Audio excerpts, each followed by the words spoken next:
Yeah. That's I don't know, Todd. You put on our calendars that it's going till midnight tonight. No, Really? it doesn't No, have to. Really? that is. Really? Have to. We You had mean you enough didn't of have that. enough last night, No. everyone? Yeah, no, Go- not go when the for dog wakes you up at 9:45. 5 in the morning. Oh, you Hey, know? some of us started Oh. this evening at 5, so. I get know, up I at know, 4:30 every morning, too.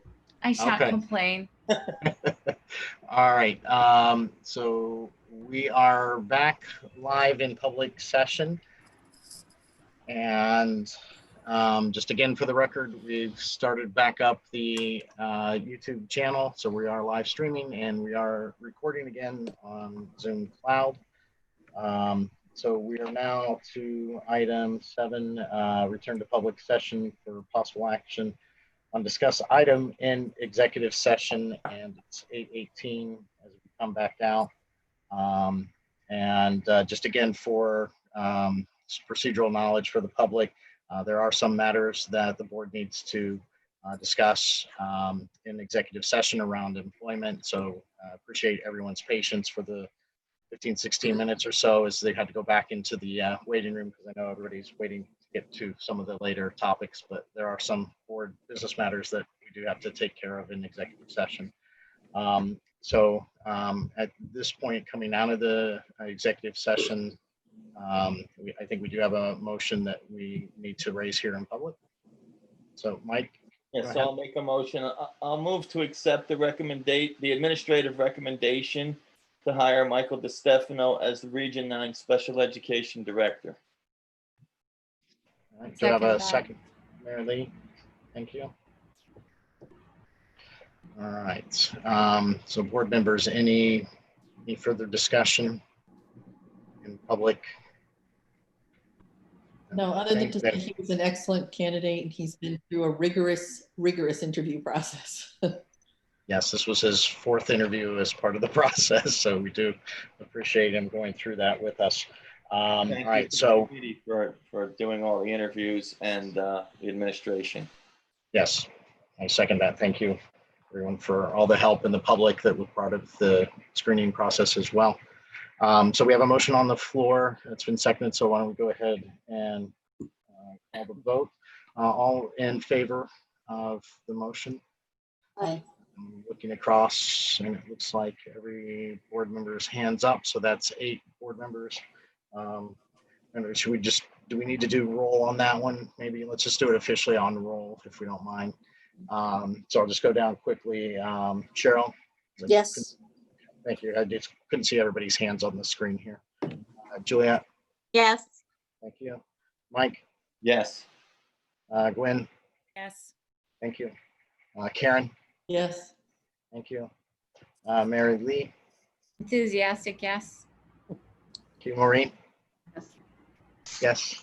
Thank you. And Todd, yes. So it does pass unanimously.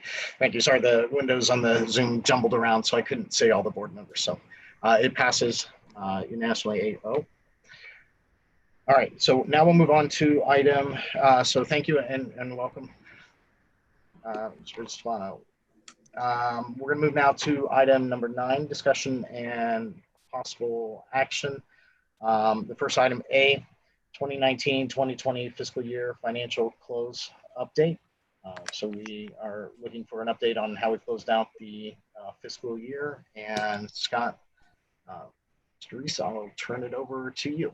Okay, so we're still in progress closing the fiscal year. The budget object summary that I've sent to you still shows approximately $900,000 in money still encumbered at this point that we will continue to spend down. When that column becomes 0, then the fiscal year will be closed at that point. That typically will take us into the September timeframe. But by this point, we're really just waiting for the execution of dollars. So there should not be really any material surprises at this point. What I would tell you is that in our June 23rd meeting, I believe it was, at the end of June, we had outlooked at that time a unexpended balance of $1.7 million. And I can tell you we're still on track to that same number. So I would expect that we'll be right where we expected we would be a month ago. And Scott, do you have the numbers in front of you for the allocation, the split between the towns? Yeah, it was. You can find that to share again with the public? I do, yeah. It's approximately 980,000 to the town of Reading and 720,000 to the town of Easton.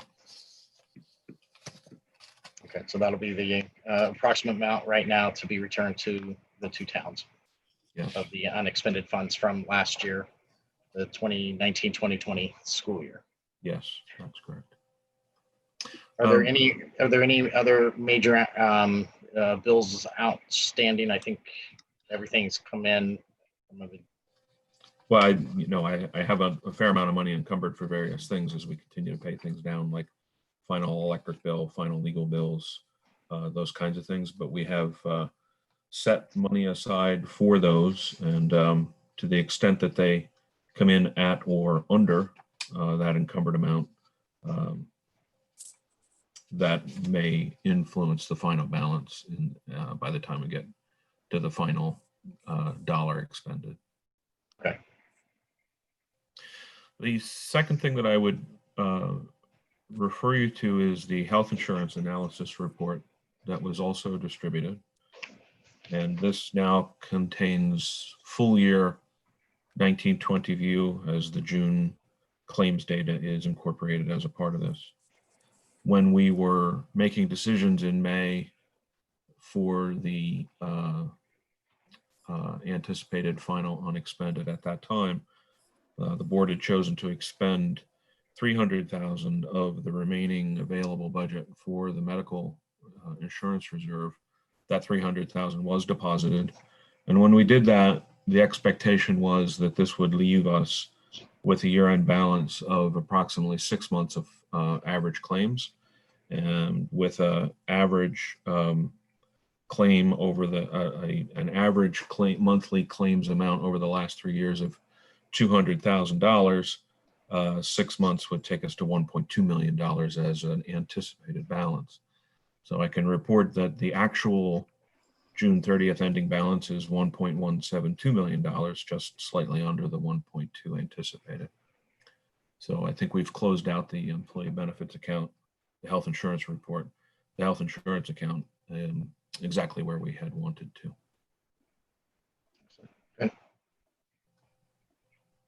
Good estimations board. Any questions on the health insurance claims? All right. So there are the budget object summary and transfers as well. If you wanted to cover any of those items.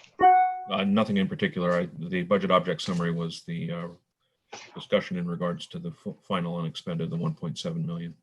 Okay, so that's reflected in there. And then the transfers, did have a question. What are the sprayers, the transfer for that? Yeah, that was a cleaning supply that we went ahead to acquire with unexpended funds from 1920.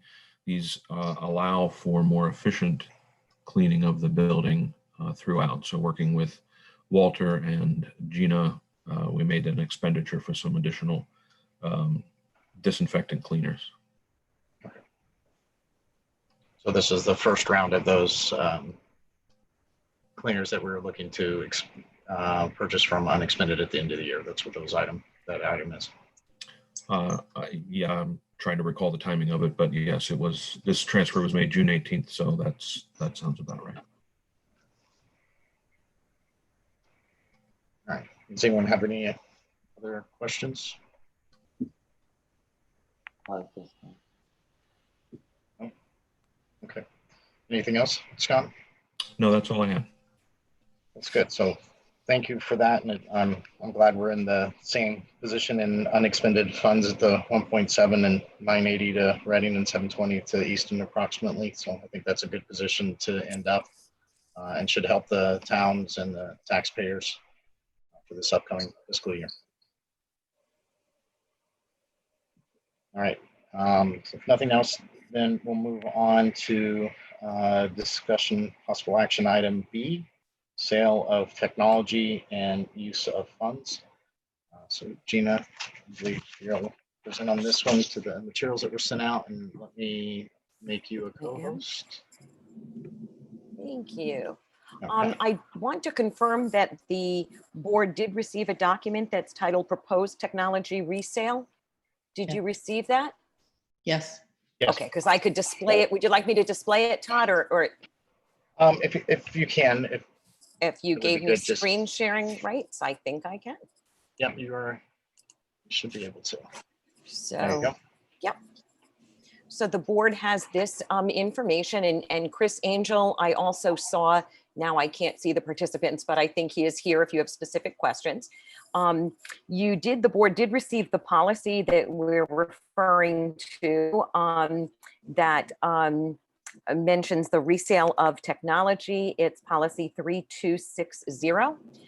So what we are looking for here is to remove some computers that are in our computer labs.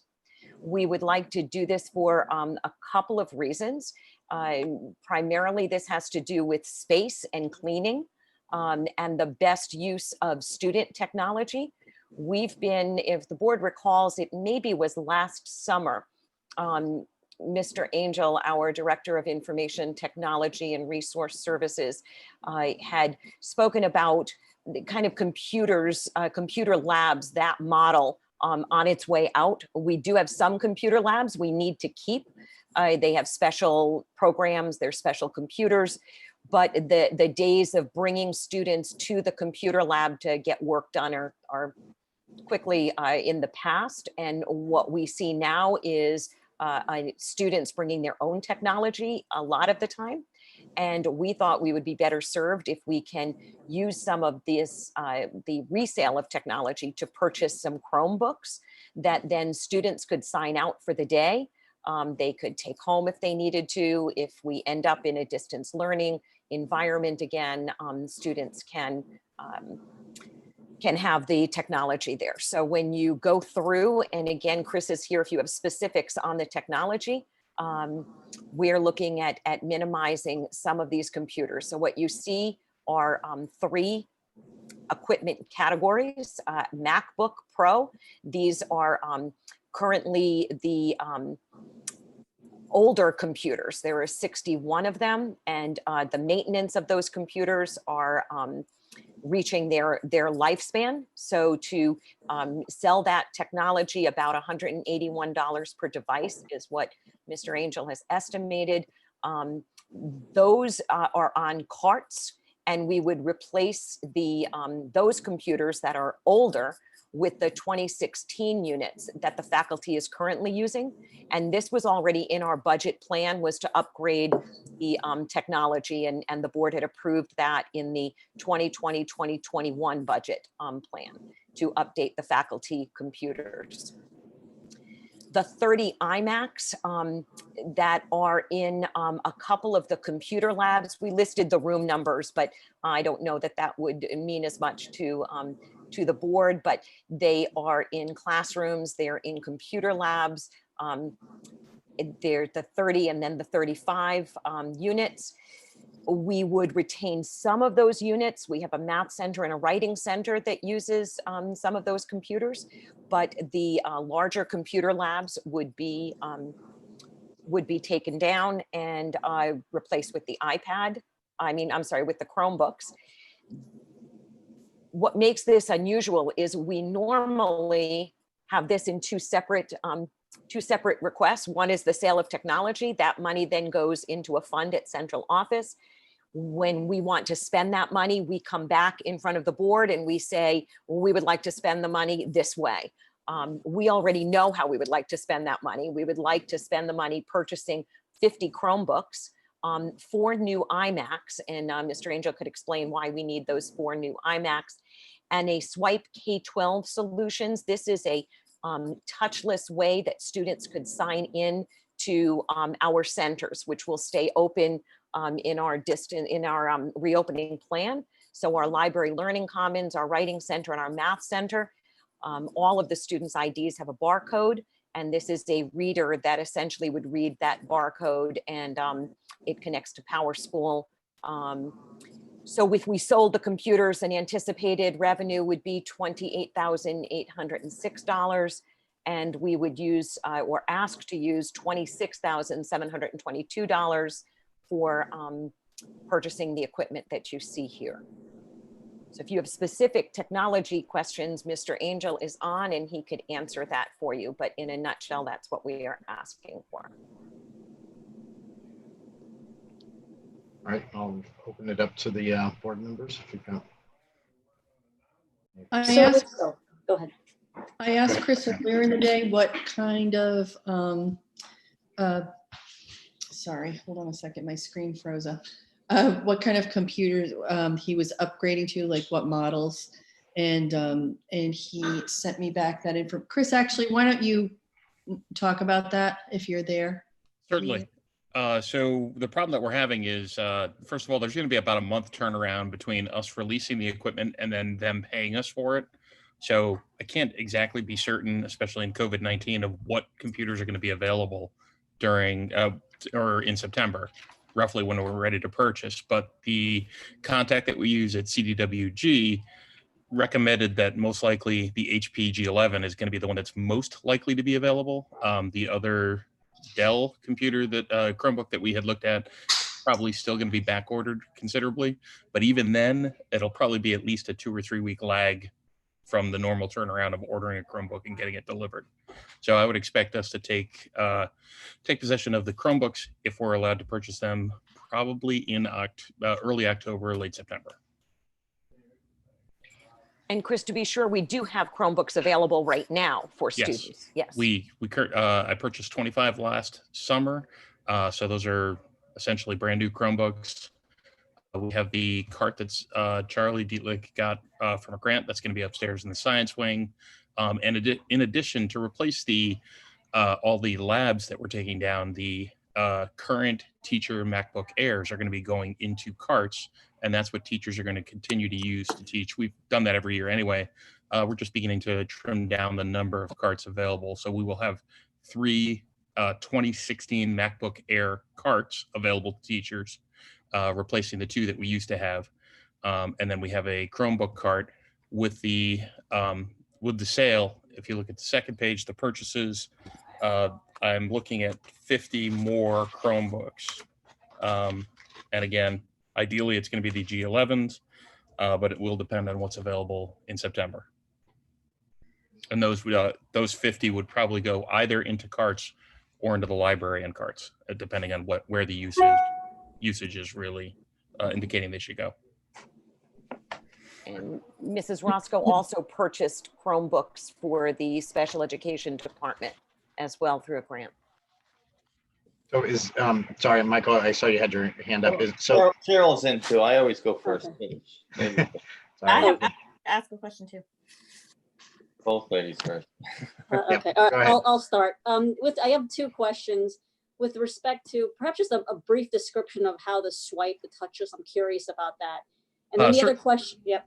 Go ahead.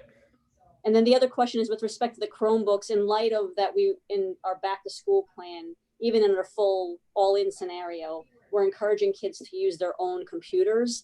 Do we need to have to replace the 50 now? Not that we, need to now, we can always do it later. I know we have the money a lot. It's more of timing. Okay, I want to take your second question first for no particular reason other than it's first on my mind right now. We believe from soft surveys, not a hard survey, soft surveys, we're looking at somewhere between 15 and 25% of students have access to a device that they could bring with them daily. So that means it's really their own device, that student's own device, versus students who say they could have access to bring a laptop in if asked, but it wouldn't always be available. So it might be a shared laptop. So we don't think that we have 100% of our students having their own devices. And we do know that the 8th graders coming up to 9th grade are used to the one-to-one that they had in the middle schools. So we know that there's going to be a little bit of bumpiness there as well. Okay. All right, so the first question was the Chromebooks, correct? No, that was the second. Yeah, it was the Swipe solution. K-12. Just curious how that would work. Okay, so Swipe K-12 uses either the students' ID cards or a QR code on their phone. So when they enter the library, the commons area of the cafeteria, or the writing center, they literally just swipe the QR code or their ID card. And then that integrates with PowerSchool. So it prevents students from having to pick up and touch the same pencil and the same clipboard that 50, 70, 100 other students have touched that period.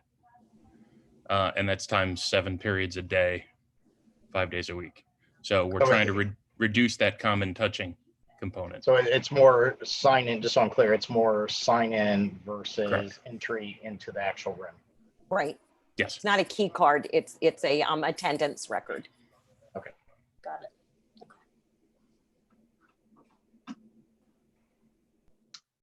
Can I ask a question? Yes, yeah, go ahead. How close are we to a one-to-one device ratio? How many Chromebooks would we have available and how many students? We're not close. We had never really moved towards a full one-to-one. And for a long time, we had a lot of the iMacs that were really serving that purpose. The iMacs are really aging out. At 2012, they're still good, but as Dr. McMorrin will attest, the 2012s also have some pretty particular limitations. The longer you use them, the more you become familiar with them. We can continue to use them in the labs that require very little heavy-duty lifting in terms of computer work. But on the other hand, turning them in now gets us really close to cover the costs. It's almost a one-to-one in most cases at $157 for the 2011 units for the iMacs, and then $190 a device for the 2012 units. We're really close to the price of a Chromebook. So it's almost a No, one-to-one swap. Yeah. So how many more Chromebooks do we need to become yes. one-to-one? Oh, all right. So the 50 that I mentioned, all right. So I'm going to cite you a number, and Patty Roscoe's here, so I know that she can probably tighten that number up. I want to say that special ed has somewhere between 35 and 50 Chromebooks with the purchases she's making this summer. Yeah, we got 31 new ones in, Chris, and then we probably have about another 20 that are in business and will continue in business. And then we also have to take into account that this year, with the changes that we're making to our wireless network system, we are formally retiring the old Acer Chromebooks, the Acer 720s that we've had. They are past the auto update expire that Google sets into the hard drive of all of their Chromebooks. We're past that by 2 years. Last year, we used them informally, like a student could take them out in the library, sign them out. We handed them out to students who needed a Chromebook to be able to take home with them, but we weren't using them in classes. We can't use those anymore. So this year I'm retiring 75 Chromebooks. So in short, aside from the 50 that special ed has, I only have 50. And right now I think there are still 7. We have less than 100 Chromebooks to service Correct. an entire school. Yeah, Correct. that's a problem. That's a huge problem. Yep, but we also still have 75 MacBook Airs going into 3 separate carts that the teachers Okay, use. so let me just pose this to you. If we need to go to a virtual platform and we need to provide a one-to-one device for a student to take home, we have 100 Chromebooks and that's it. Correct. Thank you.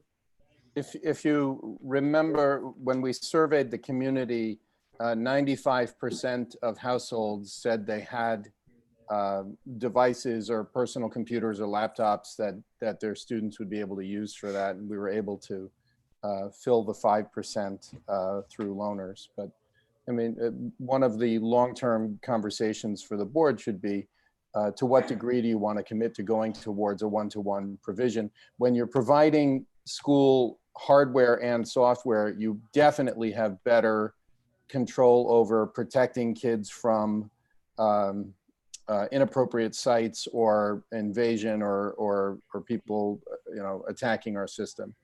So that's something maybe to think about in the upcoming budget. I agree. Mike. Okay. First, to Mr. Angel, thank you. I appreciate what you do and your knowledge to come forward and explain this to us. I have a few concerns relating to, I would say process, but the way we're going about this. This started out where we would replace a couple of outdated huge iMacs and replace them with something more useful. But now it seems like we're replacing, you know, almost 130 devices that we're selling, and then we're buying other devices. And I kind of feel like, we have a technology committee that I don't think has been included in anything in a long time, unless maybe they are and we just haven't heard reports. But I feel like we should have board representation on the technology committee to be better informed as to what we're doing. Again, we trust what you're doing, but we should be better informed. To Dr. McMorrin's point about having a discussion about going to one-to-one, we've had that discussion many times. And in fact, I think the last time we had the discussion, we talked about purchasing some sort of insurance that if students were to bring their devices, that somehow they would be protected if they were to break or be damaged on school grounds, and some sort of an initiative or a goal to get to where we are one-on-one and students are bringing their own devices. We also, during the last few months, board members did ask whether we needed more Chromebooks to be able to, have enough devices for distance learning if we were going to fall back into that, to make sure that we have the ability to provide all of our students with technology that they need to be able to function in a distance learning environment. And so I guess my concerns are, I don't know that this is the right way we should be doing it. I kind of feel like if we needed a certain amount of Chromebooks, we needed a certain amount of technology, they should have been in the budget, and we should have made sure that we could ask questions and make sure that we have enough and we have a strategy, an organized strategy, so that all of our students have devices if we go into a distance learning model. And again, I appreciate that we're replacing outdated technology, but I do think that I would prefer to see it done in a different way, where this money would go into a technology fund that would be separate from budgeting for technology. I think historically, if we're replacing leased technology, that's a budgeting item. We retire some, but we're leasing new. We have a plan that's always updated. And this just seems like we're kind of going outside of it. And I would love to see a greater discussion relating to technology and devices and a unified strategy as to what is our preferred method. Why do we have MacBooks and then Chromebooks and then iMacs? And I know we've explained this, it's been explained before that certain science classes need certain types of computers, and certain, other computers are needed for other uses. But I still think overall we should have a uniform, strategy that, makes it easier for us to function in a distance learning environment, if that makes sense to you.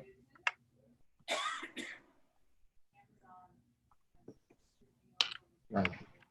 Well, I don't, to your point, Mike, I don't think the technology committee and Chris, correct me if I'm wrong, I don't believe that committee has met recently. I mean, we do have board members on it. Yes. I don't think we have called that board. So I do like the suggestion we get that committee together again and we look at this plan and do start thinking what's the replenishment cycle so we can get a better schedule of that. And then also if we are truly going to go to a one-for-one model, that again, we get the plan laid out for that.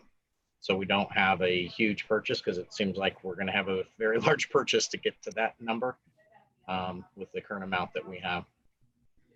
And we missed an opportunity to buy them. Yeah, yes, with Unexpended from last year, where we had some funds in and asked about purchasing then. So I think, we've got an opportunity now to basically self-fund with the resell to make these purchases to retire some outdated equipment. I think that's the item that we need to make a decision on. But I think to further, I think we should get the committee going and get the technology committee going again and start looking at this. And I believe, Chris, you're on that committee as well, but to start, get that committee and maybe work with you to get it scheduled and get all the other members on it and start looking at a little bit longer term plan. Yeah, I'd love to see a plan that kind of spells out what our goals are, what we aspire to achieve, how many of these, how many of those, what do we need in the perfect world, and how we go about getting that, and have a organized plan to get there, rather than each year we sell some and we buy some and we're kind of all over the place. All right, so Dr. Penn, I think you're looking for a motion from the board to approve the spending because of the dollar amount. To approve the sale and the spending, so. How can we approve the spending if we don't know what the sale amount is? It would be to approve the revenue from this sale to purchase this equipment. So the information that the board received, we know approximately what we will be getting. We know approximately what the cost would be. So maybe we do a motion up, not to exceed. I mean, it's not hard to to tell what exceed we'll the get sale. from. It's hard to tell what we'll get from the sales revenue based on the estimate, but. Well, and personally, I'm not comfortable saying, I would rather spend taxpayers' money in a more defined way. I would rather know how much money we have and what exactly we're buying before I allocate it, rather than saying we're going to raise approximately X amount and buy something that's, some of the things on this list, depending on how much money we have. Unless there is a time crunch with this, I'd prefer to sell it first and then allocate it, but that's just me. And I think Is there a timing issue here? that's what I heard Mr. Angel speak about, is that it would be as soon as we could sell it, if we can make the purchases, we're in a better position to have the devices on campus sooner, perhaps in October. I had just emailed Chris earlier and asked him, about the models and things like that. And I actually had looked it up quickly online, and in quite a few of the sites, they are already back ordered. So if it's something that you need, I would suggest we probably, get them ordered sooner rather than later. And did I mishear it? But we said that this is budget, or was it just the special ed computers that were budgeted? These are for the Learning Center, it looks like. The special education computers are separate from here. This is the Library Learning Commons, which is our library. But I think there was a comment earlier that we made that this was in the budget or was not. The 2021 budget? The updated computers, right, Chris, these 61 that we were going to put in the cart, the updating the faculty computers, the replacement was in the budget. Correct. So we have a replacement in the budget for 100 new MacBook Airs. So they're the new 2020 MacBook Airs are replacing the 2016 MacBook Airs. That's budgeted. There's also in the repair and replace line of the technology budget, I've got about $20,000 that I had noted that I would like to buy, possibly if I need them, another 25 Chromebooks. So that was also tagged in the budget. This is just an opportunity that's because of what happened last spring. And if we're going to be out again, having more Chromebooks is going to be better than having 8-year-old iMacs in the building. And so again, essentially, because of the revenue, it's neutral. It's Yes. actually it's Correct. saving. That's what And we're it's- looking at. Is it it's savings to the budget, or is it because we never budgeted the anticipated revenue, right? Right. Correct. well, that's the way it actually should be done. I would argue that when you're replacing something with something that's outdated, the money you're getting from that which you're selling should offset the cost of what you're buying. Otherwise, you're just expanding without articulating what you're buying at budget time. Right, so this one should offset. We should be net neutral, no increase on the budget or taking away from any other item on the budget, depending on the sale, if it goes as planned. Just for clarity too, for reopening, I guess based on our experience from the spring, we've got enough Chromebooks in inventory for the families that have indicated earlier in the survey that they need technology. So if we don't make enough on the sale to purchase all of the items that are here, or they get back ordered even further than what's being predicted, that's not going to have an impact on the families that have indicated a need for this when we reopen. Correct. That's accurate.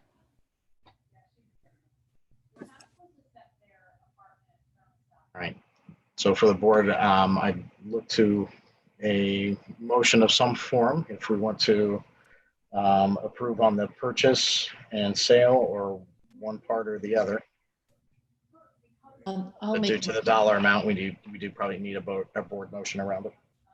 I'll try it. I motion that we approve the sale of the outdated computers and MacBooks, and approve the sale, approve the sale of the Chromebooks and the other equipment, of the purchase rather, the Chromebooks and the other equipment as noted by the administration.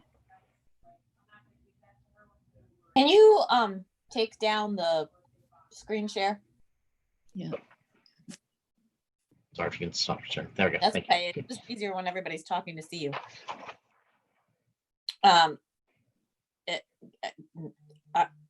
Are we going with that motion? Because that didn't sound like what we had said. The Sorry, sale, can you yeah, guys, can you repeat again? I'm not good at the motions then. Mike, did you want to reiterate what I'm you really had good said at the motions. before? Right, because in that motion you didn't qualify that the amount would not exceed the amount from revenue generated from the sale. Well, I think the way it was proposed, it negates one is the, it's revenue neutral. Go ahead. I would be comfortable if we put a not to exceed or some dollar amount threshold on it, in case it's not met or the pricing goes up on these things. Yeah, and I Even a blank check, basically. yeah, I would totally say that the way that you might want to phrase that is not to exceed the amount in the technology sale account, which is set up precisely for this purpose. So the $28,806, like there's no way that any of this purchase is going to go beyond that account. Okay, so motion to approve the sale of the technology and purchase of new technology not to exceed how much? $28,806.58. But, and this, to Mike's point, we don't know exactly how much they're going to be giving us for each of the devices, which is why to say that it's not to exceed what's available in the technology sale account, because whatever I make, Okay. whatever we get from the resale, that's all I can spend. Okay, so motion to approve sale of technology and purchase of new technology not to exceed dollar amount in the technology account? Correct. Yes, okay. And again, just for clarification, if we can add to the technology, I think Karen, on your motion, or I'm not sure if that's Juliet's motion, but a bit more specifics on which technology. So for the library commons area or something to that effect. Technology is outlined in the, Or as out. outlined in the, As outlined In the proposal from Proposed, yeah. the technology, the new technology. proposal. administrative proposal. in the administrative proposal.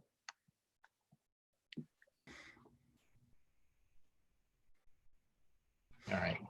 So do you have the motion now, Juliet? Would you mind reading back what we've got so everybody's clear? All right, motion to approve the sale of technology and purchase of new technology as the administrative proposal not to exceed the amount contained in the technology account. Sorry, go ahead, Dr. Finn.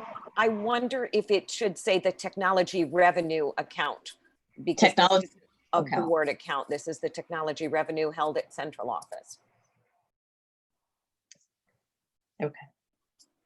And again, do we want to put a dollar amount on that?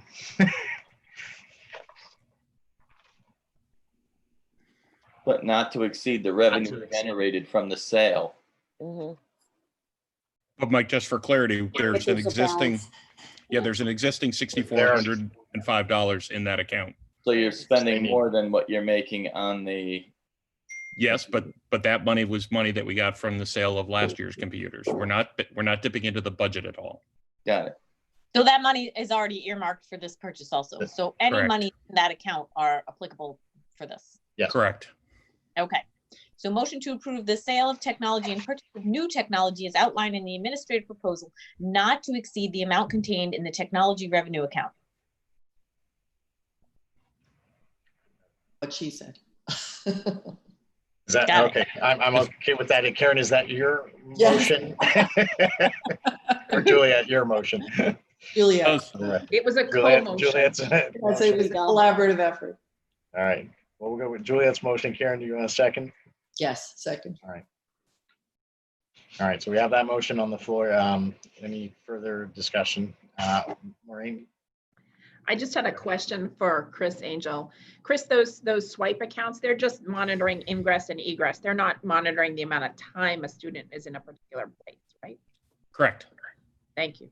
So it's sign in, sign out in the room. Again, not opening the door or closing the door, anything like that. Correct. And do they sign out as well? Or is it just We're one-time actually- sign in? We're only going to do sign in. That's how I can say certainly to Ms. Williams that this is not how long they might be in the hallway. It's just the signing into the room. That's the only thing we're going to be using it for. Right. We're not monitoring the amount of time they spend in a particular place. Correct. Okay. And where is that data? Where's that information stored?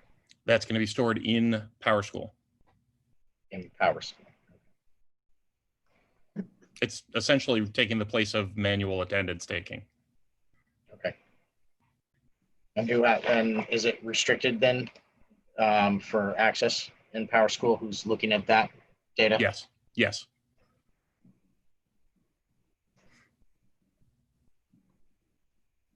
All right. Any other questions?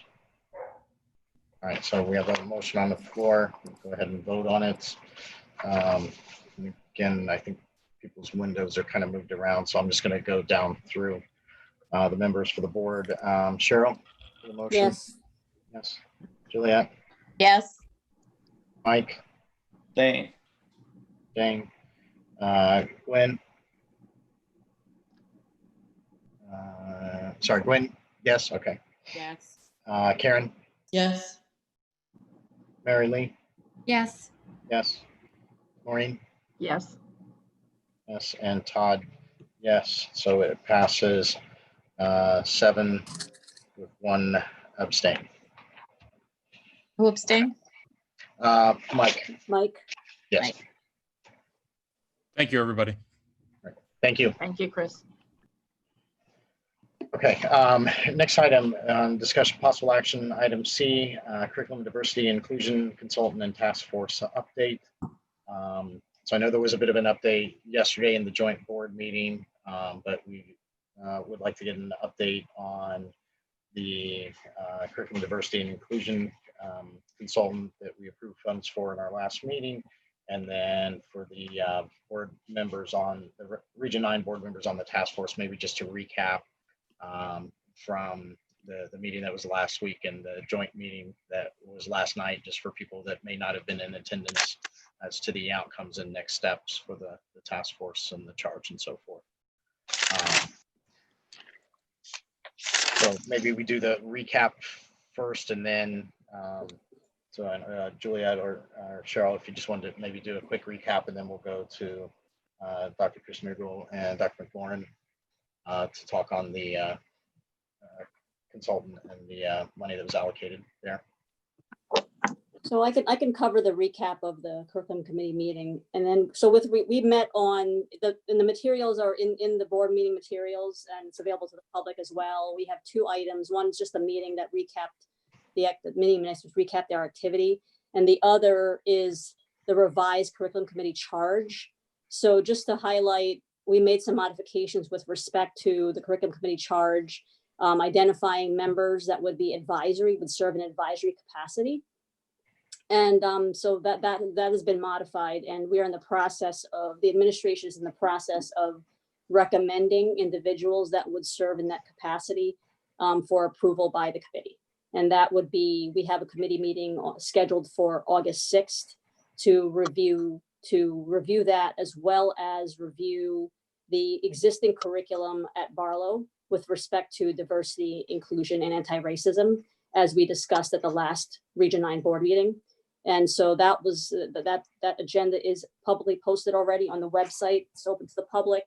And we're taking a look at, again, as I said, the focus is going to be existing curriculum and what perhaps we might change or might not, what we may not change, but it's really just to level set, which dovetailing into the meeting minutes that were for the curriculum committee meeting that were available, also the materials. There was a lot of discussion, as I said, about charge, scope, what we do. And the curriculum committee, I think in general felt, let's get a baseline first for what we do cover. And we wanted to really provide an objective view on, what's already covered, and then also address some of the concerns that individuals from the community shared via various meetings, including what's been shared with the now joint task force across all the boards. And then the final item that we discussed was the $45,000 that was approved by the board at the last meeting. And that has not yet been, just to be clear, it has not yet been committed.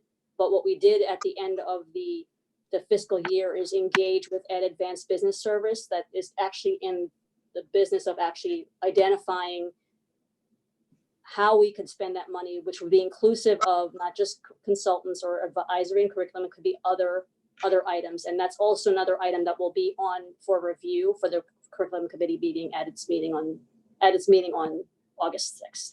So I'll stop there with if there are any questions, or if anyone who did attend that meeting would want to add anything.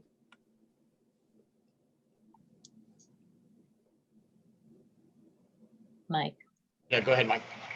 So I have a question, and again, as we spoke at that meeting, I highly value the task force, and I also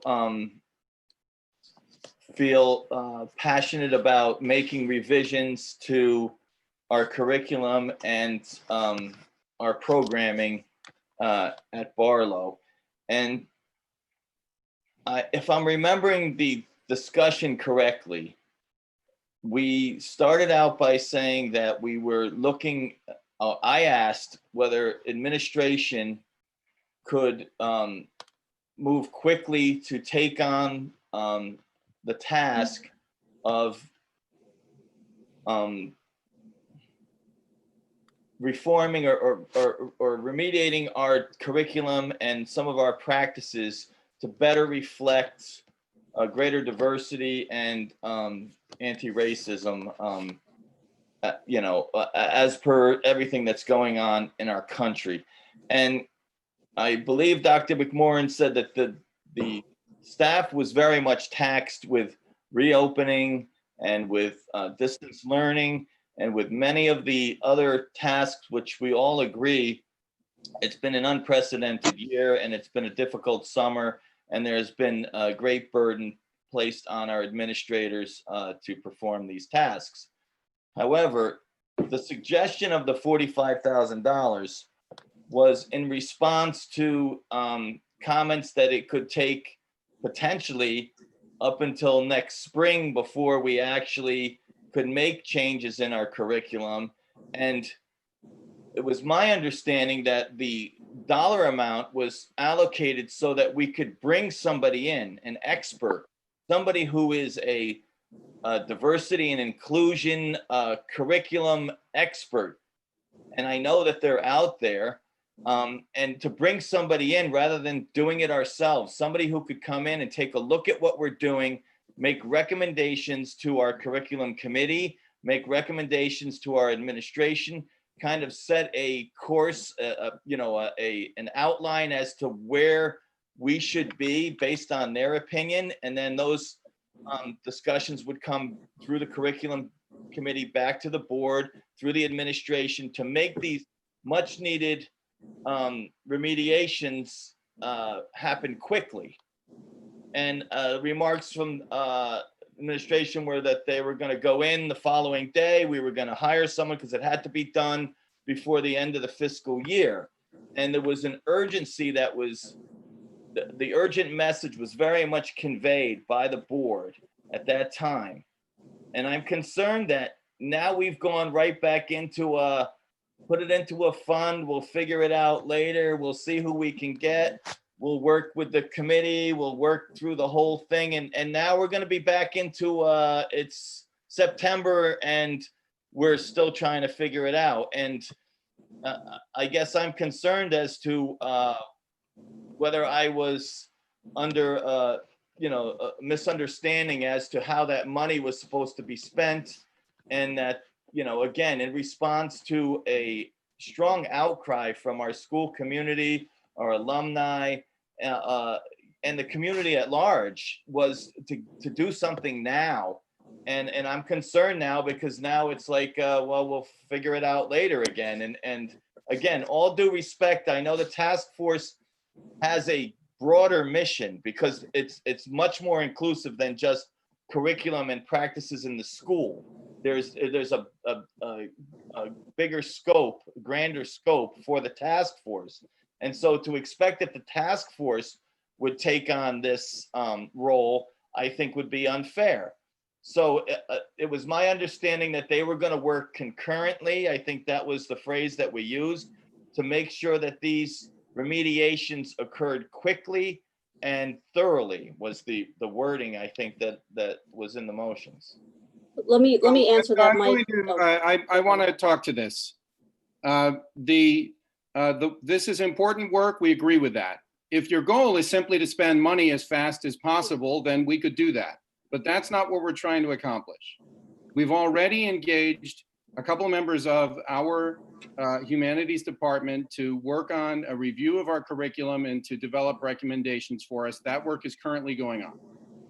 I had the good pleasure to speak with the CABE Equity and Diversity consultant for the lower schools, for the elementary and middle schools. The principals and I and Dr. Pearson-Ugal met with her last week. That's Martha Burkeen-Harris.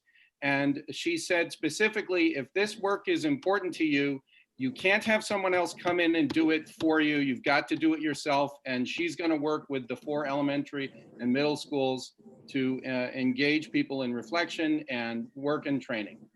Second, your workforce is not paid during the summer. Your teachers are off. They're on 10-month contracts with you. So we could spend quite a lot of money to pull people in, but we don't think that's the best use of your funds at the moment. Third, we have spoken with a number of these consultants and service providers, and one of the things this board has trained us to do is to get you the best value. So we've talked to the Center for School Change, and we determined that their service is excellent but too expensive. And we looked at West End, which we think is also a fine service provider with good consultancy, but we'd have to pay for transportation and hotels. Later this week, Dr. Pearson-Ugal and I will be speaking with Dr. George Coleman and Esther Bobowick from the Cooperative Educational Services. And there's a few other people that we're planning to meet and speak with. The idea is sustained, substantial, and continuous improvement. This is not about fixing something that's broken. It's about improving the quality of our work and ensuring that we are moving forward and in the right direction. And as I've said before, I'll say it again, this is work that your administrators and your teachers want to do. So, yeah, but that's absolutely a 180 degrees deviation from where we were. And I never suggested that we should spend this money quickly so that we can just spend it quickly. It was very clear in the discussion that it was something that we wanted to do quickly but thoroughly. Well, that's what That is what you're doing. I don't know what the problem is, Michael. If you think that for some reason we don't have the same commitment to this work, you're simply wrong. Well, you're mischaracterizing what I said. Is forward on this. We're meeting with people, and it's getting done. $45,000 is a lot of money. We want to spend it well, and the most of that money is going to be brought to bear in the fall semester when you can bring teachers together, when you can conduct an equity audit, when you can provide professional development, when you can have the consultant on site to work with the entire student body and the teachers and the administrators. So your urgency is noted and correct, and it's going to happen. It's got to happen when you actually have your people here. And it doesn't seem appropriate to me to spend a significant amount of that money simply to bring people in right now when we are working on this. That the curriculum review is under work and ongoing. But the message has changed, because the message was, we don't have time to do this work.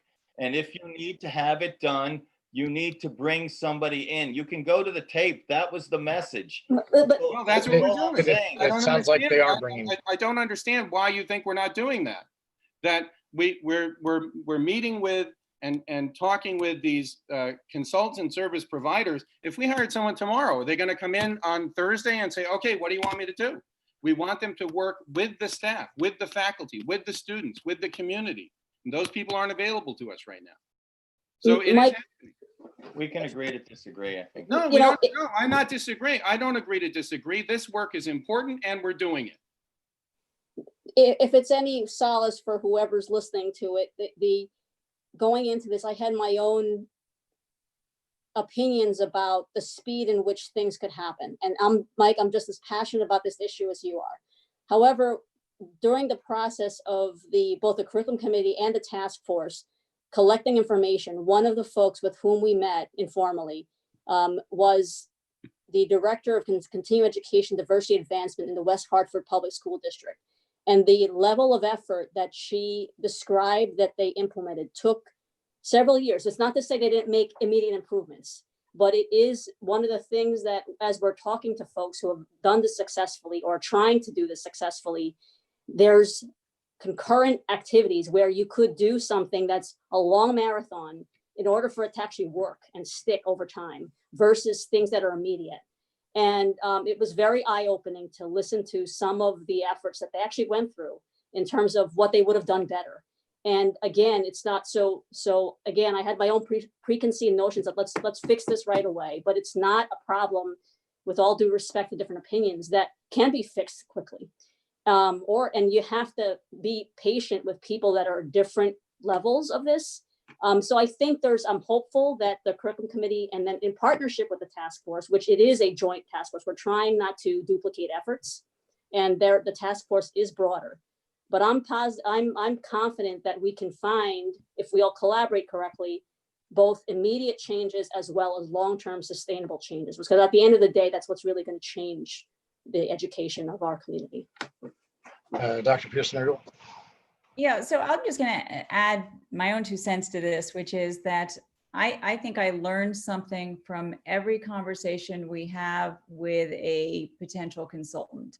But the common theme here that we hear from every person is that this is such important work that you cannot attempt a technical change in your curriculum and think that that fixes a much larger issue. Yes, that's absolutely important, but you must begin with the adults.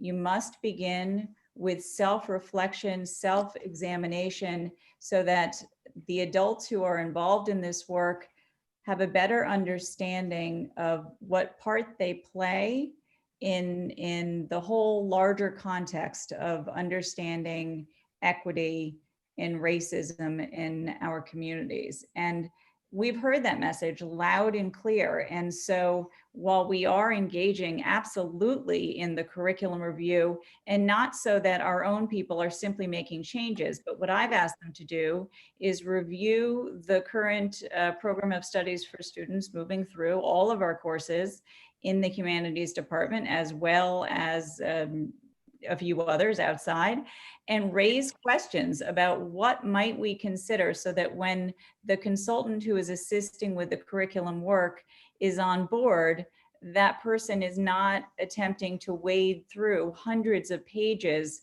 of programs of studies, but they can look to, these are questions, and then that can facilitate a more efficient process. So the curriculum people are working on the internal side of this, but that doesn't mean that that's all that's going to happen in terms of the curriculum review. And again, I do think that the curriculum committee had a really productive conversation and then made an ambitious plan for the August meeting as well. So we're engaged in this work. We care about it. Yes, we are spread very thin right now, but we're still doing the work. And I think that the steps that we're taking are the right steps. So, and Cheryl, to clarify, you know, I know there was a petition and some other community outreach with some documentation on curriculum. So I think the committee has that, all the board members have that. Yep. So just to be clear for the members of the public. So is there, for the consultant, I know from the discussion, we're interviewing different consulting firms. Is there a timeline for hiring? It sounded like Dr. McMorran, you have another meeting with another firm later this week. That's correct. Yep. And in our conversations with them, what in my phone calls and talks, what they've uniformly said is, we applaud you for wanting to do this work. This work is complex. This work cannot sustain itself if you're not going to engage the faculty and staff and the people who are running the schools in it in a direct way, which means you've got to have the consultants coming when the teachers and staff are available to them, when school is in session. And what several of them have said is, yes, they want to work with us, but they want to clarify exactly what it is what service they can provide. So this is a two-prong event. You're going to have Dr. Harris, Burkeen Harris, working with the elementary and middle schools, and then you'll be securing one of these vendors to work with you. And so we hope to identify that person in fairly short order, but you're still not going to get access to your faculty until they're back at work.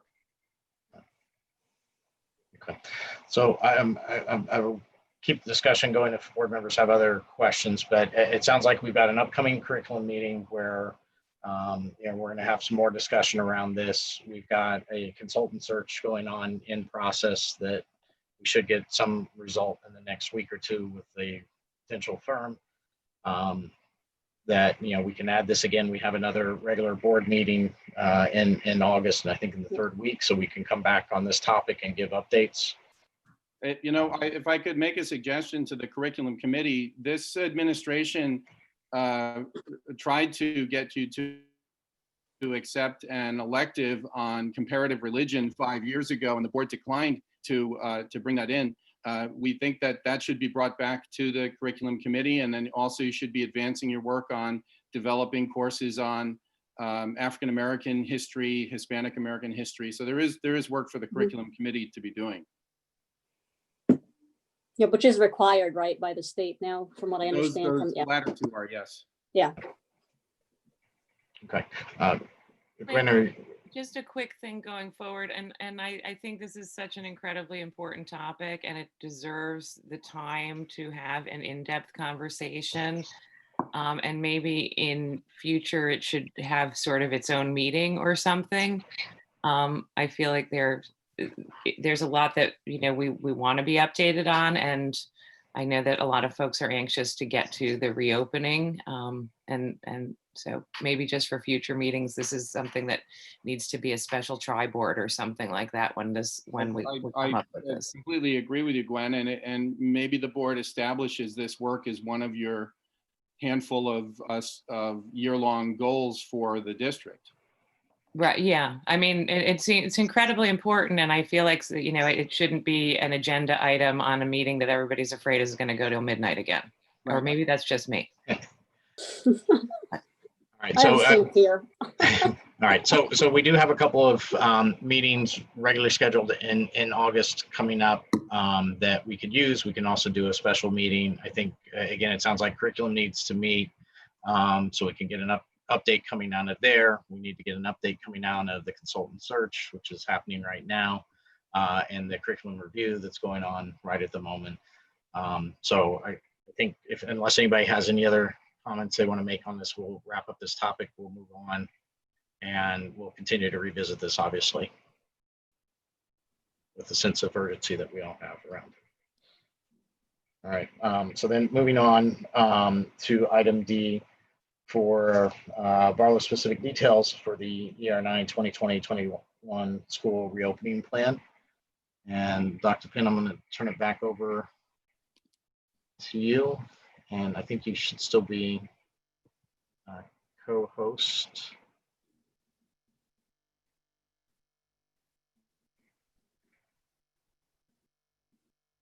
Okay. There we go. All right, so thank you. Thank you for the public for showing up and hanging in there. I thank the leadership team at Barlow for helping present this, and I'll bring them in as we get to certain parts of the presentation. And mostly I'd like to thank Dr. Pearson-Ugal for the framework for her presentation last night. I want to go through some of the details of what our community was presented last night, how that information might start to play out at the high school. I'd like to also remind all of us, as was already stated many times, that this is incredibly complex work. We'll present some very fine details that we've had a chance to think through and vet. There'll be some information that we know we're going to need to bring to our larger leadership team. As we just heard from the previous discussion, the majority of our teachers are not in the building right now.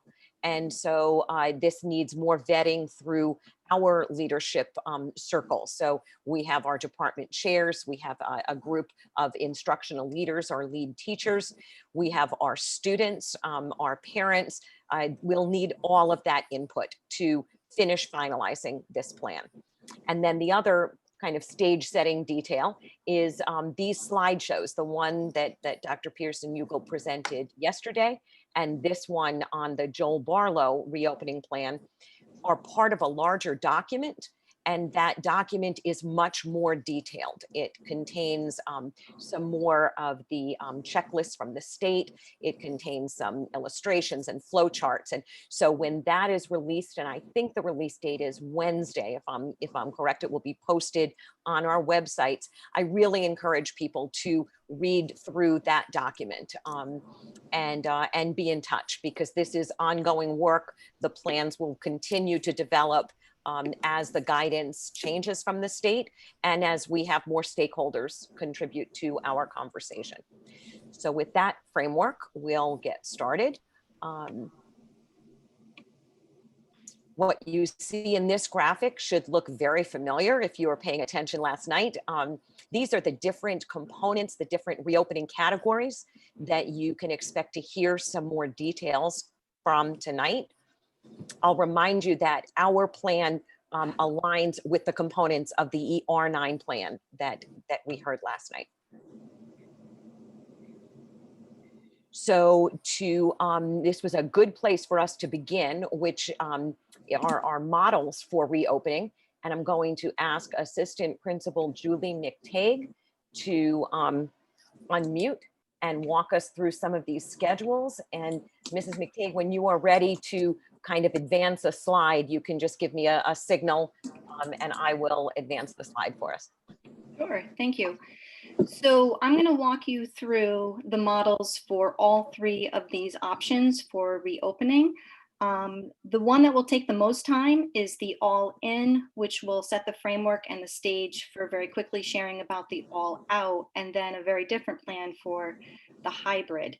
But I will walk us through each one. And what is nice is that all three of these schedules are designed using schedules that are familiar already to our students, our staff, and our families. So Gina, if you could go to the first one. So this is the model for all in option 1. And as you can see, it's designed using our black and gold days. On our black days, only periods 1 through 4 meet. And on our gold days, periods 5 through 8 meet. If you look at the schedules, you can see that the periods in this schedule would be 82 minutes long, with the exception of periods 3 and 7. So you see there that there's a range that those class periods would be from 83 to 89 minutes in length, and that the lunch would be 24, 25 minutes. So the reason why there's a range there for those two class periods is that some students will go directly to lunch and then they will go to class, and other students would go to class and then they would go to lunch. And then we will have 2 other lunch waves that will be in the middle, and our students would go to class for a period of time, then be dismissed to go to lunch, and then return for class. So in all 3 of those different situations, the total length of their class time would be somewhere between 83 to 89 minutes. We're building in a few extra minutes because we very much want to be proactive about protecting the class period time for periods 3 and period 7. As you just heard me say, there will be 2 lunch waves in the middle because we will be increasing from 3 lunch waves to 4 lunch waves. And we will also be adding in time for cleaning in the 2 lunchrooms between the lunch waves. And so that's a new practice for us, and having 4 lunch waves is a new practice. And so we're being proactive by adding in a few extra minutes so that we don't find that period 3 and period 7 are with just 78 or 80 minutes. So that's why you're seeing ranges there. And again, it's somewhat dependent upon whether you need 2 passing periods to go to and from lunch or just 1. If you are familiar with the black and gold schedule, you're going to see a few other changes. So for one, there are no community minutes, and community minutes is our break. Community minutes is a treasured time. This is a time when everyone has an extended 13 minutes between classes to have just that, a break, to have breakfast, to have a mid-morning snack, to socialize, to take care of a quick school business task. But it's an unstructured time, and maintaining social distancing would be difficult. And therefore, at this time, we do not have community minutes in our schedule. Another component of our black and gold days that those who are familiar with the schedule will notice are missing is our black and gold days have an academy period. And we use that academy period for our activity period. We use it for pep rallies. We use it for assemblies. And we're starting the year without an activity period. And we are, of course, starting the year without any large group activity, such as a pep rally or an assembly. So in place of that, what you see is that we will have a daily advisory. And so that daily advisory provides a break in our morning. It provides a structured space for students to have that break and to social distance. But it has many more purposes for being in our schedule. By having a daily advisory, we believe that we can strengthen the social distance, that we can strengthen the advisor-advisee relationships. We also have the opportunity then to check and provide support with students daily. It gives us an opportunity to review safety protocols and provide safety updates. We have very important social and emotional lessons that we will be implementing and with our students. And we very much want to foster daily 2-way strong communication. So it's an opportunity for the adults in the building to share information with students, but just as importantly, it's a time for students to provide feedback and to share their ideas with us. We also chose these black and gold days for many other reasons. It allows for fewer transitions. It reduces the number of students using each classroom each day. It reduces the number of individuals that both our students and our staff are interacting with each day. And it will also support transitions into distance learning and back out should we need to do that. Because as you're going to see in a moment, the all out schedule is also a black and gold schedule. And then lastly, it's very important to know that whenever we are designing a daily schedule, we're also doing so in keeping the larger calendar schedule in mind. So we're always taking into account where our holidays fall, our early dismissal days, and how that impacts the periods that are meeting, the consistency and frequency with which our classes are meeting. And so we design our daily schedule with that in mind. And so what we have built is a rotating schedule of black and gold days that takes into account those holidays. As was noted last night, and we had already seen for ourselves, there are 3 Mondays and a Friday holiday within the first 7 weeks of school. So if that doesn't make sense to you, what this means is that if a Friday were to be a black day and Monday was expected to be a gold day, if Monday is a holiday, you don't drop the gold day, you don't skip over the gold day and have another black day on Tuesday. Instead, the gold day is your schedule on Tuesday. And so rotating back and forth between black days and gold days just continues to happen throughout the semester and without interruption. So Dr. Pinn, if you could go to the next one. So what you see here, option 3 is for the all out, it's for the distance learning, and it has the black and gold day schedule again. So those 4 periods meet, it just happens that they're 60 minutes in length instead of 82.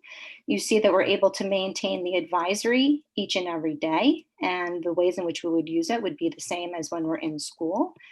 You'll see that the day starts with office hours, and that's a result of our experiences in the spring and the feedback from students, as well as from faculty and staff and from parents, and us recognizing that students participate and engage in their distance learning much more after 9 a.m.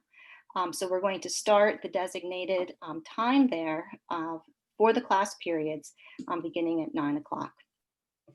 This is the schedule that we expect students to follow, that we in fact will be in first period for those 60 minutes, that we would in fact be in period 2 for the 60 minutes that you see there.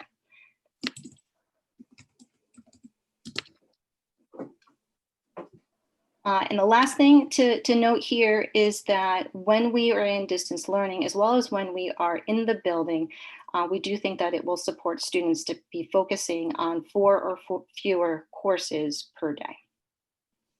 So Dr. Pinn, if you go to the next slide, this slide is simply a summary of what I just shared, so that people who might look at the presentation outside of this meeting can see the key points that I've just shared with everyone. So this was shared last evening. This is the K-12 hybrid model. And so what people learned last night is that for our district, students with the last name beginning with A through K will be in school in person on Mondays and Tuesdays. And our students with last names beginning with L through Z will be in school in person Thursday and Friday. And on Wednesdays, all students will be at home engaged in distance learning. And so what that looks like at Barlow, if Dr. Pinn, you go to the next slide, is that we will have Falcon Days. And so this is different. These are not the black and gold days. Falcon Days at Barlow allow all 8 periods to meet. And the main driver for this schedule is really that holiday schedule again. What's different about the hybrid for our K-12 district, and not different from others, but just different from the all in and the all out in the hallway, is that this schedule is tied to the day of the week. So our students A through K will be coming on Mondays and Tuesdays. And if Monday is a holiday, then those students will only be attending on Tuesday. And if we were to run a black and gold schedule on Monday and Tuesday for our students with last names A through K, that would mean where there's a Monday holiday, they would not see their teachers for periods 1 through 4. And so going 2 weeks between meetings with their teachers in person in class was of great concern. And so the Falcon schedule addresses that by allowing them, if there's a Monday holiday, then on Tuesday, they will at least be able to see all of their teachers once that week, even if the other half of the school, L through Z, will have an opportunity that week to see their teachers twice. But even if we have a 5-day week, when discussed, we also thought that it supported student learning for our students to see their teachers in person when they are in school twice a week for 42 minutes rather than once a week for an 80-minute class. So we did think that the frequency of those 2 class periods also outweighed, even when there are no holidays, the 1 class period per week. With the Falcon Day, though, you will note we do not have an advisory daily, but we do have an advisory on the distance learning day. That distance learning day looks very similar to when we're in distance learning and all out, with the 7:30 to 9 o'clock office hours in the morning, and then dedicated time for supporting the students who are in distance learning. And so again, this chart is just highlighting those same things. It's also, if you look at that last bullet, we do recognize that with the Falcon Day, that there are more transitions in the hallways, but there will also be fewer students in the hallways. And all of these schedules, very easily for those Wednesday professional development days, can be altered for that 12:30 or 12 o'clock dismissal for the afternoon professional development. And finally, this slide just summarizes what was shared and decided last night, which is that the high school will have 4 days prior to the student start of school for staff to work together for all the reasons that are bulleted there and shared last night. And then we're also, and those will all be in preparation for the start of the school year. And then in September and October, it was decided that every other Wednesday in the afternoon, it will be used for professional development again and for curriculum revisions. And that's really for forward thinking. So the training, really those 4 days preparation for the start of school, and then it's ongoing professional learning and curriculum revisions when we need to go into the distance learning. And I believe the next one, Dr. Pim, goes back to you. It does. So thank you so much, Ms. McTague. That's, no one can explain a schedule more clearly, I think, than Julie McTague. It is so thoughtful, but we will be open for questions at the end of this. So thank you for your patience there. So the next 2 slides are about health and safety, and they're going to look very similar to what was presented last night. And that's because we are maintaining that pre-K-12 ER9 schools are all following the same guidelines in regards to, as you see on this slide, when are our students wearing masks and adults wearing masks and face coverings, when will be time for no masks and no face coverings. And you could see a summary here that is identical to what you heard last night. We will be, as far as changes that maybe our students aren't as used to, we are definitely encouraging outdoor instruction. We have beautiful school grounds. Moving our wellness classes outdoors is something many of them do anyway.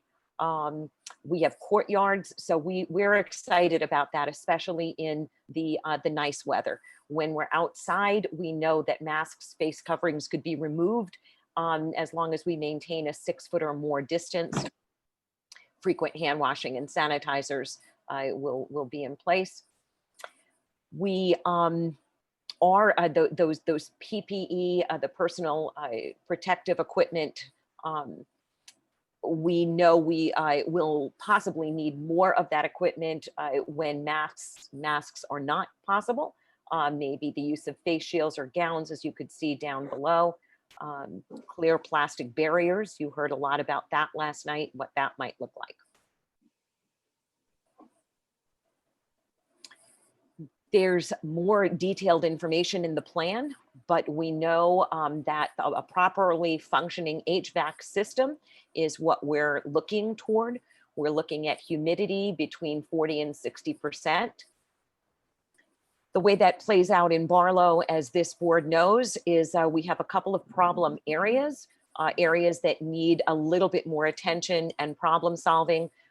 Fortunately, we have Walter Zudak, our problem solver on staff that's helping us right now determine some fixes for big spaces that we know we will need to use, like our cafeteria and our lower gym. We have some options for portable air cleaners or portable units that we can use. We are also looking at moving some classrooms and moving some classroom spaces into that maybe are not as well ventilated or have had a history of HVAC concerns that can't be readily fixed. Moving and relocating some of those classes to bigger rooms that hopefully are better ventilated and can meet that threshold. The temperature screening is the same. Our families will receive a full screening guidance.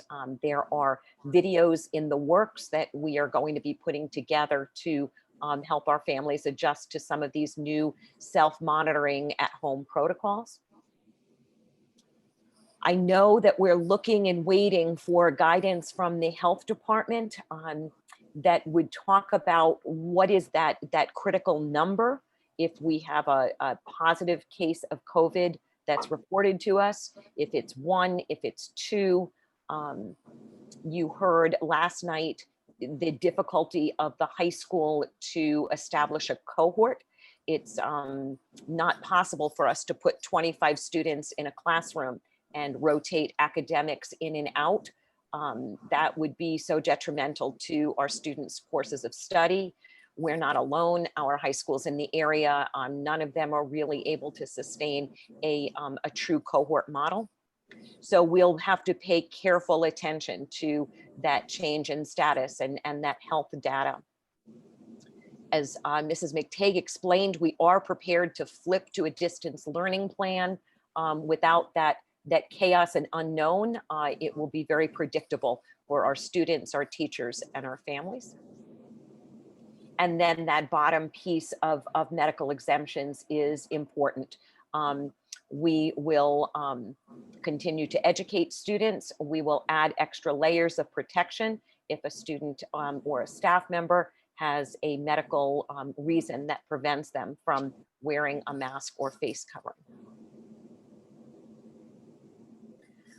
I'm going to ask our other assistant principal, Jennifer Damaris. Every time I say her name now, you're all thinking graduation because she did such an incredible job with graduation. And I think she would agree with me that planning our facilities for 3 different types of learning and finding lunch, that's nothing. She'll do graduation any day. This is much more complex. So Ms. Damaris, if you're on, you could take it from here. I am on, and graduation was a community effort, and facilities will be a community effort. So I begin the description, and this mirrors with what was presented last night with the start of the day. And I'm going to emphasize changes because there's so much to facilities. Never mind midnight, we could go till 2 in the morning. So as we move forward. So to mirror last night's presentation, there's a section about entering the building and exiting the building. And we've talked to the bus company. Buses will release students in a staggered format. And we're going to use the flagpole entrance for bus entry. All 6 doors will be opened, and there will be administrators and staff members present to monitor the doors and ensure student safety. Students will be directed by bus cohorts to large group areas because the students will be getting off the buses between 7 and 7:15. So we need to find a place other than the hallways for students to be and where they can be socially distanced. And our large areas include the Commons cafeteria area, the auditorium, and the upper gym. Starting at 7:15, this is when we will ask parents to begin dropping off students and using the bus loop. And this is for student safety as well as for efficiency. Student drivers will continue to park in the rear of the building, and we're going to ask student drivers not to leave their vehicles until 7:15. But this helps to reduce the number of students in the building prior to 7:15. Now, there will be exceptions for extra help and things like that, but this is kind of the norm. We'll also have procedures in place that allow students to stop in areas, to print papers, to get extra help, to do the things that they need to do as we move forward. I think we can go to the next slide. Another focus area of our planning has been the large group areas. Study halls, for example. Like all classrooms, doors will be propped open at the start and end of each class period to reduce touch between groups of people. The auditorium will be added to our study hall assignments. So study halls will be broken down between the auditorium, the library, and commons cafeteria area. We've been able to identify an isolation room that meets all the criteria in the plan. That's located in the nurse's suite. So we're very good there. Visitors to the building will be limited as per the K-12, PK-12 plan shared last night. We will be using virtual online meetings to replace in-person PPTs, 504 meetings, open house, team meetings, all those things. The locker rooms used for wellness classes will be closed. So students enrolled in wellness will not have to change. I think some people will be happy about that. We are not going to be using the lockers in the hallways. And this is another reason to have 4 classes a day. And the lockers really are a social gathering area. We will have the lockers actually locked with a lock or with a zip tie so that they can't be used. And students will have to carry their supplies for the day in some sort of bag. For our athletes who are competing, if that's allowed through the CIAC, our athletics department will come up with a protocol that will allow students to drop off whatever they need to do in the morning. And those procedures will be shared with students and families once they're put together. I think we go to the next slide. We know that restrooms are another area of concern. We will have posters that remind students of safety guidelines saying they should remain masked while in the restroom.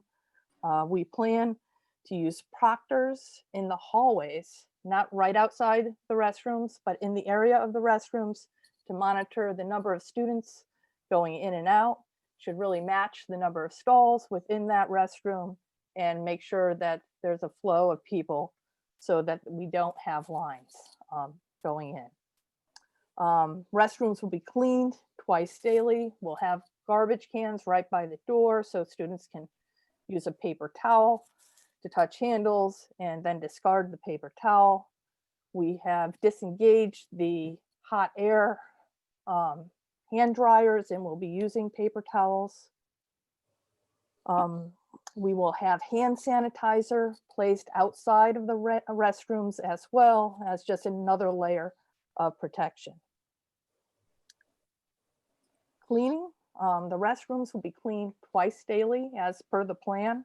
And then cleaning within classrooms, we'll do our best, to keep everything, any shared areas get wiped down as we move through the day.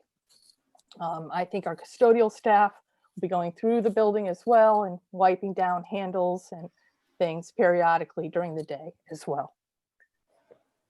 Classrooms. So classrooms, this is what keeps me up at night. And there are some classrooms that have tables in them, and we have a plan to buy desks or to buy dividers if those work to meet the 3-foot guidance on those in those classrooms. We're also looking at, I have a whole chart of every classroom, the number of students for each class period. We've done a walkthrough of the building and mapped out how many students could be in each room. If we need to flip some classrooms around, we're going to do that as well. Part of Chris Angel's presentation earlier in this meeting was about disassembling 2 labs, E102 and E202. Those are large spaces that now can be used as classroom space to help with our social distancing.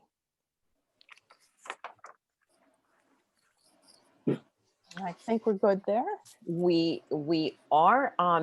We'll come back to some of these. I know when Mr. Rice speaks and we look at that budget, some of the furniture lines you're going to see in that equipment go to our facilities, and then they're also going to be used in our next topic, which Ms. Damaris is going to talk about, which is how we are feeding our students and our staff. Yeah, so this is another thing that really keeps me up at night. So I'm not getting much sleep. I hope you laughed at that. The school lunch program will continue to work, and we will meet the guidelines put out by the National Food Lunch Program. Traditionally, we've had 3 lunch waves. As Julie mentioned earlier, we will add an additional lunch wave in our all-in schedule. That means now we have 4 lunch waves. And then in addition, we will open up another large group eating area. So when eating, this will be the only time really that students have to take their masks off. So now we are bound by the 6 feet of space between students. And it truly necessitates another large area to house students and not have them honestly sit on the floor. So there is a request for some additional furniture so that we can meet student need. In doing that, we also will have all students, they'll be facing the same direction. We have kind of the flow of traffic through each area, it will be one-way traffic. We plan on, I think I might be going to the next one. Students in a lunch period study will no longer be allowed to have 4 lunches. They'll be assigned to another area and only take one of the waves for lunch. And we will have plenty of staff and a custodian in each lunch eating area. I think we'll go into the next slide, Dr. Pin. I think you're there. Okay, and then each area, we can accommodate approximately 100 to 120 students. So in prior years, we would put 300 to 310 students in a lunch wave. And you can see how we can no longer do that. We could safely space students if we're between 100 and 120 in each area. So that was our guidance in moving forward. We have built-in cleaning time between the lunch waves. So as students come in, they sit, we're actually thoughtful about how we kind of ask students to fill the areas. And when they finish, kind of roll them out, kind of stagger them into the hallways, returning to class. And this allows us to clean tables with the extra passing time before the next group of students enter. We're also going to emphasize that students should wash hands prior to entering and eating lunch and after eating lunch. And that means we'll have hand sanitizer because not everyone can get into the rooms to wash their hands. So we'll have hand sanitizer stations available. And the other piece that we need to emphasize with students is that they should remain masked until they're seated. And then once seated and ready to eat, they unmask. Okay, I think that we're that's good. it. We're good. We're moving on to our transportation. Not much is different here than what the board heard last night. A little redundancy. You heard our pickup and drop off at 7 a.m. We're only allowing students and parents to drop off by the flagpole entrance. And everyone, the buses and the parents will use that bus loop. The buses will be gone by 7:15, so we don't expect a traffic delay. Like so many elements of our plan, once we start to run it, we may see that we need to adjust it, but this is how we'd like to start the year. And that gets us to probably one of the most important categories. And it just is last, I reverse alphabetical order, I don't know, the academics and the athletics. You know, this is, we just appointed a new director of special education, and I can't wait for you to get to know him more. I was going to have him do this slide since this was work that Patty had done, but I thought that might be putting him on the spot. But this first comment is something that Patty said in our conversations as we were brainstorming and planning and trying to think of every detail. And she said, you know, as the students re-enter into classroom instruction, I just hope everyone will be kind, be patient, and be teaching. And I thought, what a great mantra. We know that our students are going to need some time to reconnect to their teachers and the curriculum, reconnect with their peers. We've delayed high-stake assessments until October. We can foresee an exception with advanced placement classes. That curricula is determined by the Board of Education, but we know that our teachers will take the time necessary to ascertain where students are, what's their comfort level, what have they been doing since March, getting to know a new cohort of students, and really taking that time to look at their curriculum. With the added professional development time, we know our teachers will then make thoughtful decisions as a department, a small department, discipline-specific decisions that will have to be made about the pacing and the breadth and depth of our curriculum. So this first block about curriculum review, this will represent a change. Another very important point that we need to vet thoroughly with our department chairs and our lead teachers. What we're looking at is eliminating those quarters.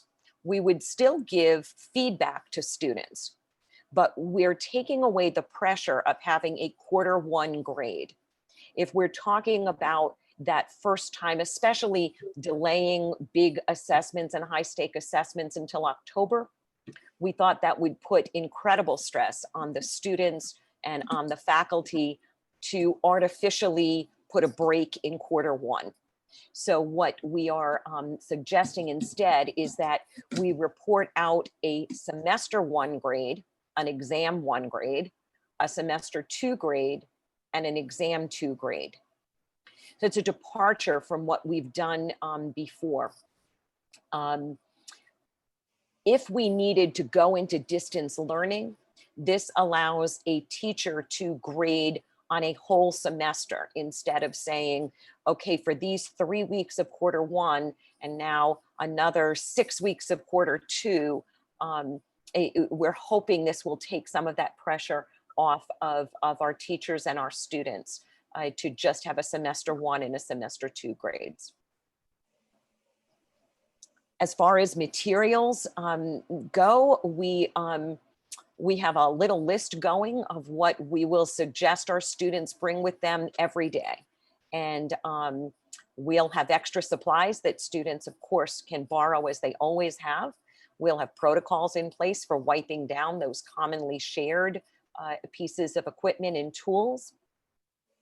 All students, as we heard earlier, will have access to technology. We'll encourage them to bring their own technology to school. We know from our previous survey, and Dr. Pearson-Ugal is going to send out another survey to make sure that anyone who needs not just devices, but connectivity is served. And we were able to meet the need last year when we went into distance learning. I guess it was not really last year, it was only March. But we will be able to do that, and we're confident in that. I spoke earlier about our physical education, our wellness classes moving outside. We are blessed with those beautiful fields and tennis courts, the high ropes course. So we think that we will be able to make those courses work outside. Another area that we're concerned about is the fine and practical arts. There's a lot of equipment that is being shared. When you look at the kiln and the art tables and the tools, we'll encourage students to bring their own supplies. And as I said, I will look at proper wipe down of community and commonly used tools. Our teachers in our art classes are already working on, they started this work actually last March and April. What would a grab and take home art tool kit look like? We have such incredible teachers there. Our ceramics teacher is actually looking at particular types of clay that you don't need a kiln to dry. So the creativity, and I think as teachers see this plan and have time to work with it, they'll come up with even more creative ways to keep that curriculum and that instruction being delivered. We have some guidance from the state regarding our music classes, and the advice we're given right now is that when students are singing or they are playing music, when possible, maintaining 12 feet from each other is advisable. We have some places ready to go right now, like the overhang by the auditorium entrance. We have another overhang that's outside by the art wing. We will, as more information is passed on to us, we will take the steps necessary to maybe bring students together in smaller ensembles. You heard Mr. Maris speak about using the auditorium for study halls. So we may not have that space available every day for students. We will continue with our intervention. Our counselors are already working on the social and emotional learning. You're going to hear in a moment from Mrs. Panos, our director of school counseling. We have personalized learning plans. We see them being utilized again with good, strong two-way communication between the school and home to meet the needs of our students. And our academic centers will continue to be open. Our writing center, our academic tutoring, our math center, we will continue to provide academic supports for our students. I guess before we get to SEL, the other very important part of our students' lives, Mr. Santangeli, I think you are on somewhere with this athletic update. It's a lot to read here, but Mike could walk us through the spoiler alert, as we don't quite know how athletics are going to open, but are you on, Mr. Santangeli? I'm here, Gina. Beautiful, thank you.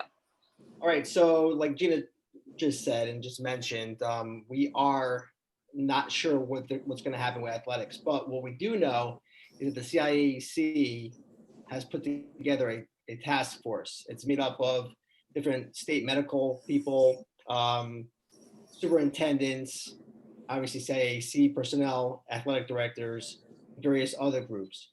And they've been meeting over the last 2 weeks, and their plan is by July 27th to actually have some form of format for the fall season. So option one, as you can see in the right column, would be just keeping everything the same.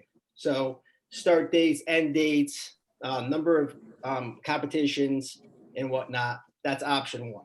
Option two would be starting the season still at the same time.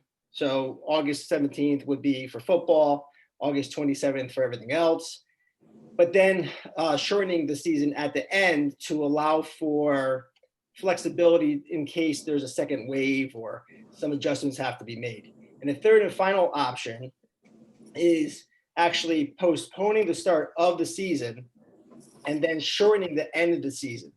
What this will do is allow for schools to become, have some time to get more acclimated, work through some of their issues, and then also, and just as importantly, transportation. So bus companies would also be allowed that time to work through some of their kinks and without the pressure of having athletics. And on the back end, same thing, some flexibility for just in case there's a second wave or in case they have to make some adjustments to the season. So what it sounded like that is that probably option 3 would be the option, but they haven't come out and said it yet. That would be on 7/27 or July 27th. And then once they have that set up, once they have the format on August 3rd, they'll have more specifics. So August 3rd is the big date for athletics as far as what's going to happen for the fall season, what are we preparing for, and then obviously putting in different recommendations for each sport. But more importantly, at this point, they're planning to move forward with all sports. Can that change? Yes. But at this point, all sports are in the plans going forward for the fall season.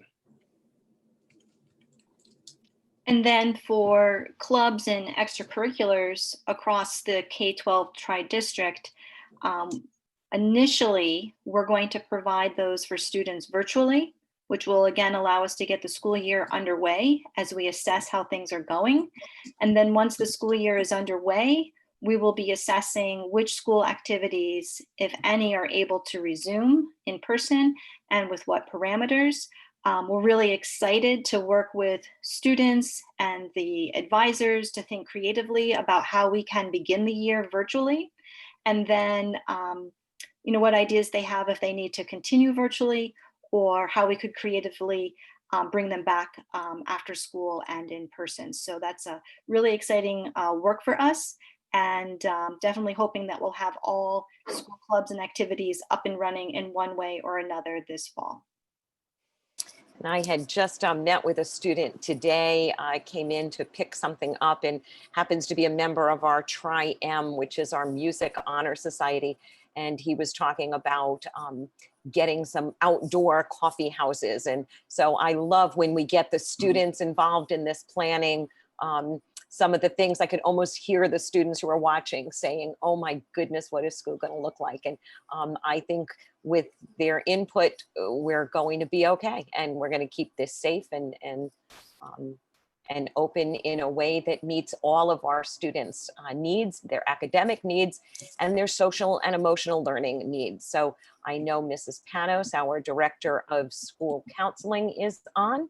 And these last 2 slides are, she'll walk us through some ideas we have for supporting the social and emotional learning of our students. Mrs. Panos, are you on? Because I'm screen sharing, it's me and this little dot on my computer. Hang Oh, on. there you are. No, we can hear you. Am I okay? I'm not You muted? are okay. You're good. Sorry about that. So this slide is one that you saw last night that Stephanie presented. And it really talks about the support systems that will need to be in place coming off of distance learning. We really will need to spend time with students and staff prior to and as school gets up and running to help people process what has gone on. We will be developing the school counselors and the psychologists and social workers will be meeting on July 24th to actually develop some of our social emotional lessons that we are planning on doing. We are also putting together a series of supports to be provided for teachers to use in the classroom. We'll also be providing support not only for our students, but our faculty and staff as well, because many people have been impacted by COVID and by what is going on in many different ways. We currently have a comprehensive system of support for students, but we'll be expanding that. We are hoping to possibly be able to do some form of universal screening to identify students that we may not be aware of, that didn't traditionally struggle, but may be having some issues as a result of the distance learning. And at the beginning of the year, now that we have been granted the 4 days, we are going to be developing some activities to be doing with the faculty and staff prior to students returning to school to really establish, you know, what are the feelings the staff are dealing with and how can we provide appropriate supports. On the additional information side, I listed a series of resources that we are using. A couple of years ago, we read a great book, Fostering Resilient Learners by Kristen Soros and Peter Hall. Really talks about students who have been through trauma and ways to work with them, and it's a great resource. We'll be using the Castle Social and Emotional Learning Roadmap for reopening schools. Connecticut School Counseling Association has developed a lot of guidelines for the reopening of school. And we're also going to be working with trauma-informed social emotional learning in the classroom by transforming education. We've done a lot with ruler tools in the past, and the Yale has also provided many resources for supporting colleagues after the COVID-19 or amidst the COVID-19 outbreak. And of course, you know, we have the Search Institute, the 40 developmental assets. We did the survey. We'll be using the results of that survey to inform our practice. So we will have much more detailed information about what the social emotional plans will be once we meet as a department and actually begin the work. So thank you. Thank you. And that is the end of our formal presentation. We will post those slides on our website. But again, I think reading the comprehensive ER9 reopening plan will be a great place for our community to begin to learn about all of those details in the plan and how that will work. And Dr. Penner or Dr. Pearson, with that plan, the target date again for the public is just for their Wednesday, tomorrow. Tomorrow, so it'll be posted tomorrow or the day after tomorrow, finished tomorrow, and when will it be posted for public? Posting it and then also sending it to parents along with the survey. Okay. So people should be expecting that from the survey coming from the listserv? Correct, the listserv. Okay. All right.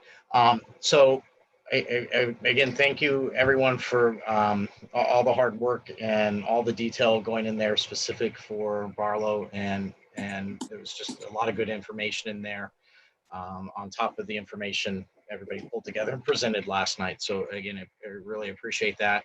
I know it's going to continue to iterate as we get more details from state, as they change their mind, as they typically have been doing, and as we work through details as well. I'm going to open it. I know we need to get to the financials piece as well, since we tabled that from last night for our board. But I think for right now, I'm going to open it for board members for any questions around the plan. And I'll try to time box it so we don't go all night again on this.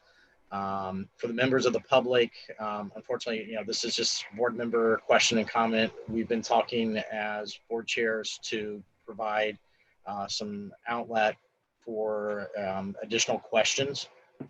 So we've been working with the board chairs, with Dr. McMorran, Dr. Pearson-Hugo. We'll have some, besides the materials posted, we will get some frequently asked question type system up and going here soon. So if you do have questions that you don't hear or board members don't ask, do send to the board chairs your questions. We're trying to get those compiled. We've got a lot of new ones coming in, a lot of redundant ones. So we're going to try to get the information out. And then again, we're still talking about maybe doing some kind of community forum for the public to be able to ask some questions. So for this session right now, just back to the board members for in general, any questions that you have around the materials that were just presented, I'll open it up for board discussion. And then again, we'll try to time box it because we do need to get to the financials piece and talk a little bit more around that. So Mary Lee, go ahead. I see your hand up. Yeah, I want to start with, first of all, excellent presentation. There are so many details. The more that you guys spoke yesterday, the more questions I had, and there's just so much to consider to keep everybody safe and trying to get an education at the same time. One thing that came up a bit last night, and I had more questions about as well, was we've got so many kids. It's going to be flu season, cold season. They're going to be children, young adolescents who have symptoms that could be COVID type symptoms, may not be COVID, bless you. Speaking of symptoms, I'm just kidding. But you know, it's simple things like that, you know, kid sneezes, and how is that going to be handled? Do we have an idea? And you know, I know that they're going to get sent down to the nurse's room and then they'll be picked up by a parent. Should there be a suspicion of a symptom that's a COVID-like symptom, and then what? I'm confused about that part, and how, you know, I know we're trying to do contact tracing, trying to make sure that people are notified, but when we've got, you know, high school students, they're traveling around a lot more than the elementary kids. So I've spoken too much, but maybe further guidance would be helpful. I can speak to that. So Mary Lee, there will be details of the exact flow chart that will occur in the full plan document, but essentially, as you've described, there are so many sort of run-of-the-mill symptoms that could possibly be associated with COVID-19, and we will act conservatively. So the nurse will observe the symptoms and then isolate the student or staff member accordingly.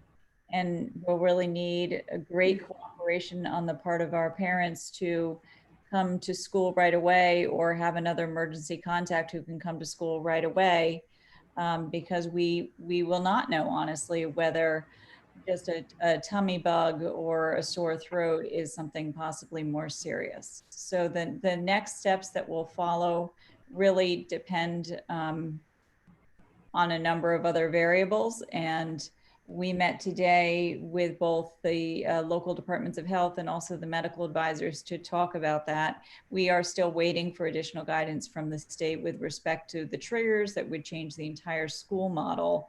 But there is sort of a flow chart in the full plan that describes the testing and notification process in the period of time that a student would need to be excluded from school. Okay, thank you. Aaron?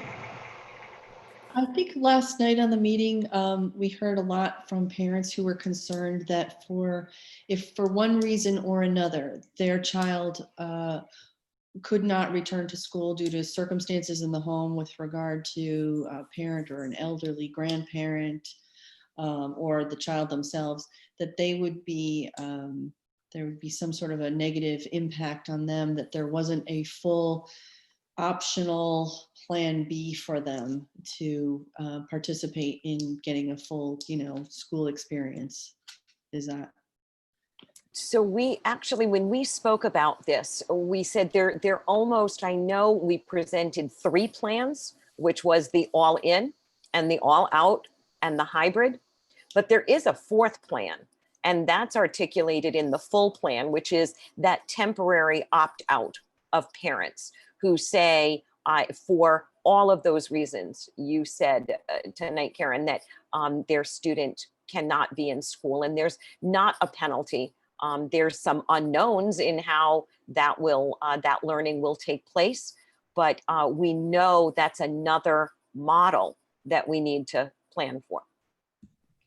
And I'll just add to that we are really actively working with our teacher associations to gather their input so that we can design something that would provide those students at home access without creating an undue burden for our teachers. It's just simply not realistic to think that our teachers can be planning for 5 days in session and then also concurrently planning for students who may need to stay at home. So, you know, as we discussed last night, we are looking into another number of ways to address that, but whatever solution we come up with, it can't possibly replace the in-person experience, but we're certainly going to do our best to come up with a plan to support those students who need to be at home.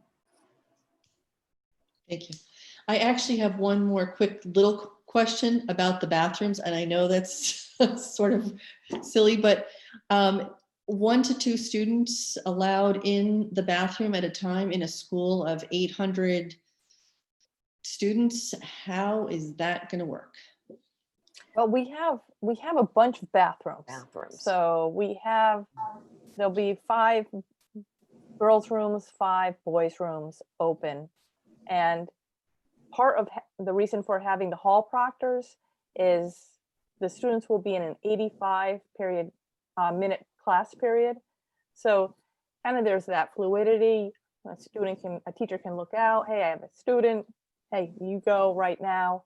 I don't really anticipate problems in that regard because the students actually using the restrooms during passing time for what they're designed for may not have exceeded what we will be expecting to happen.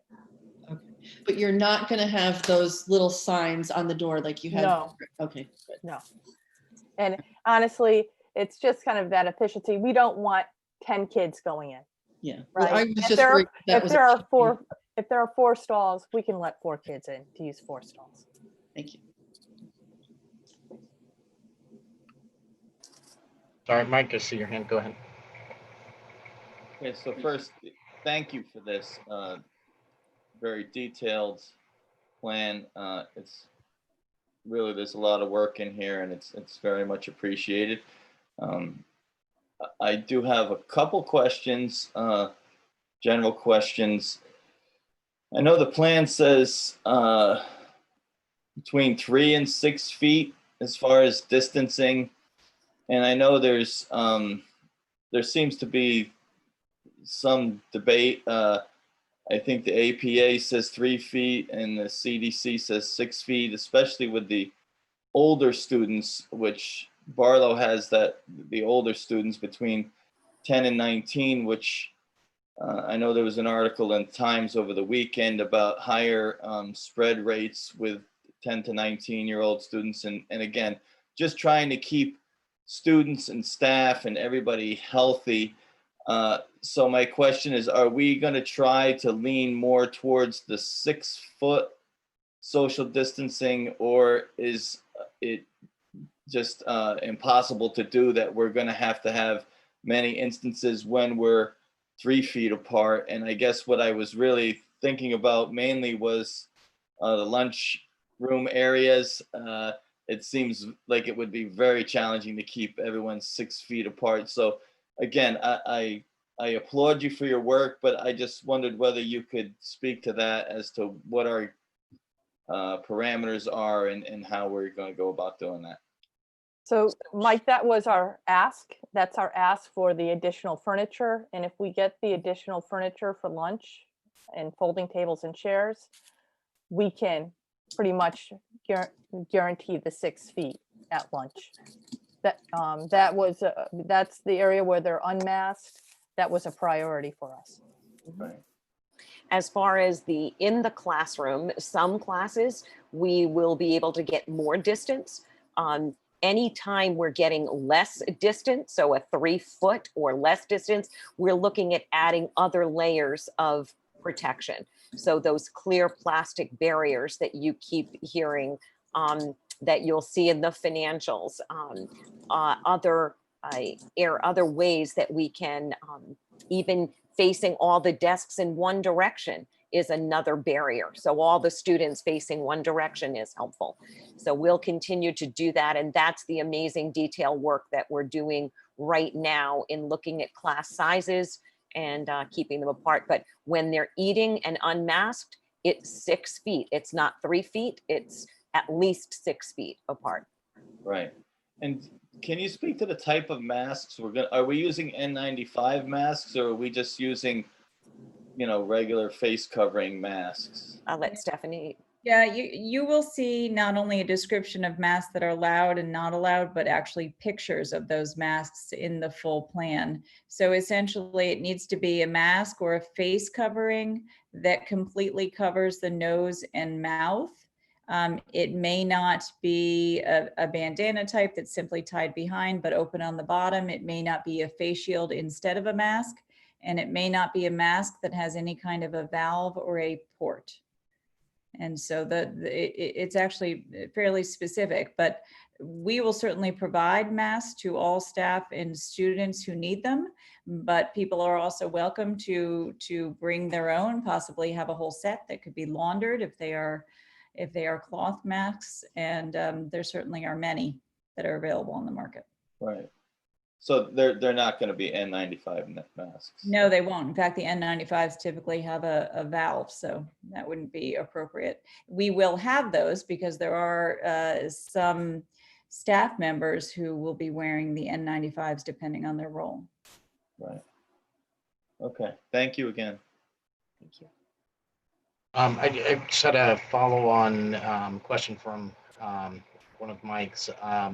I assume work is still ongoing on class size and curriculum. I didn't know if you could provide any insight right now as to thoughts around if classes, I'm assuming maybe some music classes or core classes may not be able to be offered or will have to be outside, but any compression in schedule and what we're offering, or not offering as many classes because we don't have the space. And I'm assuming, again, work is still ongoing on that. You may not have all the detail, but any early thoughts around that would be helpful. So I would say right now we are offering the courses that our students signed up for, and we don't have a plan to not offer courses. So some of our neighboring towns, as I meet with my Durg A principal colleagues, have decided not to offer certain courses. We have not made that decision. We are offering our courses. We are putting a lot of faith in our teachers to be able to teach those courses safely. If the space needs to be changed, we'll change the spaces. But at this point, we're not going to not offer courses. Too many negatives in that sentence. But we will offer all of the courses as we have planned. All right, other questions? Gwen, sorry, I see Gwen, go ahead. I intermediate, let me, you done mute. There you go, go ahead, Gwen.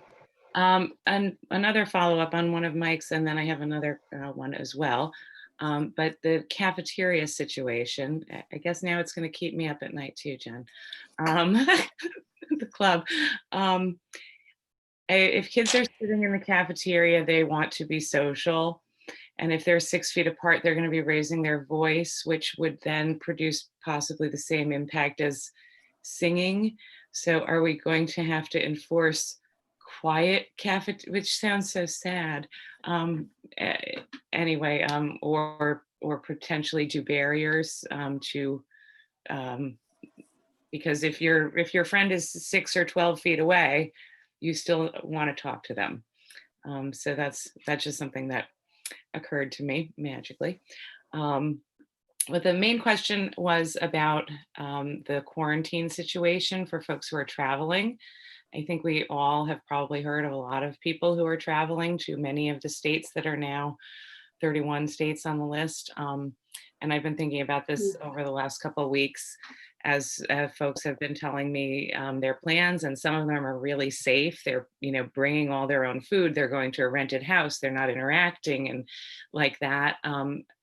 But do we have any ability to ask people that question? I guess we can ask anything, but and is there any way for us to enforce quarantine if people go on a vacation to a hot spot and then come back, teachers, staff, or students? So yeah, that's the main one.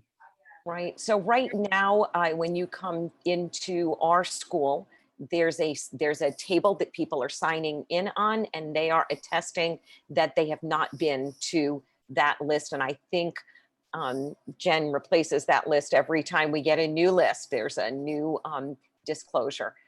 It is like so many parts of our plan, like the self-check, like asking our staff to stay home when they're not feeling well, like asking students to stay home when they're not feeling well. It is going to be a big social contract. But that list of states changed. I don't know if Stephanie, you want to add to any of that. It's really a self-disclosure. Yep, you said it. So we will certainly provide guidance on that, but we're going to need everyone's support to really do our best to keep each other safe and healthy. And when we'll have some extra folks in the eating areas, so we can go by and maybe talk to the students we know who like to talk a little more during lunch. Thanks, Jen. Cheryl, go ahead. So I have a couple quick questions. In the hybrid and the distance learning model, I think I heard that in the Wednesday day that would be totally asynchronous, or are there any days, I guess, in either model that have asynchronous learning where kids are self teaching or self doing work on their own, similar to what we did in the spring? Right. So Cheryl, for both of those, for the all out distance learning, that schedule, like I shared, the expectation is that the student is following that schedule, and that period of time is being designated for synchronous learning opportunities. So similar to what Stephanie was sharing about the details of what the temporary at-home learning would be are yet to be worked out as we work with teachers and our teacher leaders. The exact details and expectations for the synchronous learning during those periods during the all out is yet to be defined. But yes, there is, right, that we know that from the experience in the spring, that we need to implement and include synchronous opportunities for students to a larger degree than we did in the spring. And it's just, we don't have the details yet, but absolutely that is to be expected with the all out. For that Wednesday, that similarly it is just yet to be. It doesn't mean that we wouldn't have synchronous opportunities on that day, but again, we can't say exactly what that would look like. How often is it? Every Wednesday? Is it all students? But similarly, we designed a schedule where we would designate time so that we could have those opportunities. And if not, there would be a lot of opportunities for one-on-one or small group support for students during their distance learning time. Okay. And then just the other question is with respect to grading, shifting away from the quarter. What about graduating seniors who may be applying for college that may typically provide or submit their first quarter grades for their applications? I'm going to let Mrs. Panos answer that. Did they submit a first quarter grade? You have to unmute though. Hang on. There you are. So for students who apply early decision, early action, many of the colleges do request the first quarter grades. So that is something that I'm going to have conversation with college reps to find out how we will mitigate that or how we can deal with that if we don't have first quarter grades. Okay. And then two quick questions with respect to extracurricular and fall and sports. I think the first, I'm assuming there's no play, right? Because there's too much contact. And the decision on the CIAC, that's only for, or the pending decision by the CIAC, that's only for fall, not for winter sports yet, right? That's correct. They're just taking it season by season, Joe. Okay. Okay. And Cheryl, you're correct. We do not anticipate a fall production, but we absolutely would like to see what we can do with our theater students virtually and maybe even in person, so they can continue to work on their craft, whether that's on the stage or stage crew and lighting and so forth. So we do want to try to support our students with those endeavors and provide those opportunities. But you are correct. We do not anticipate a fall production. Okay, thank you. Thank you all. Nice job. Shakespeare in the Park. We could do something outdoors. Yeah. Zoom productions, maybe. There you go.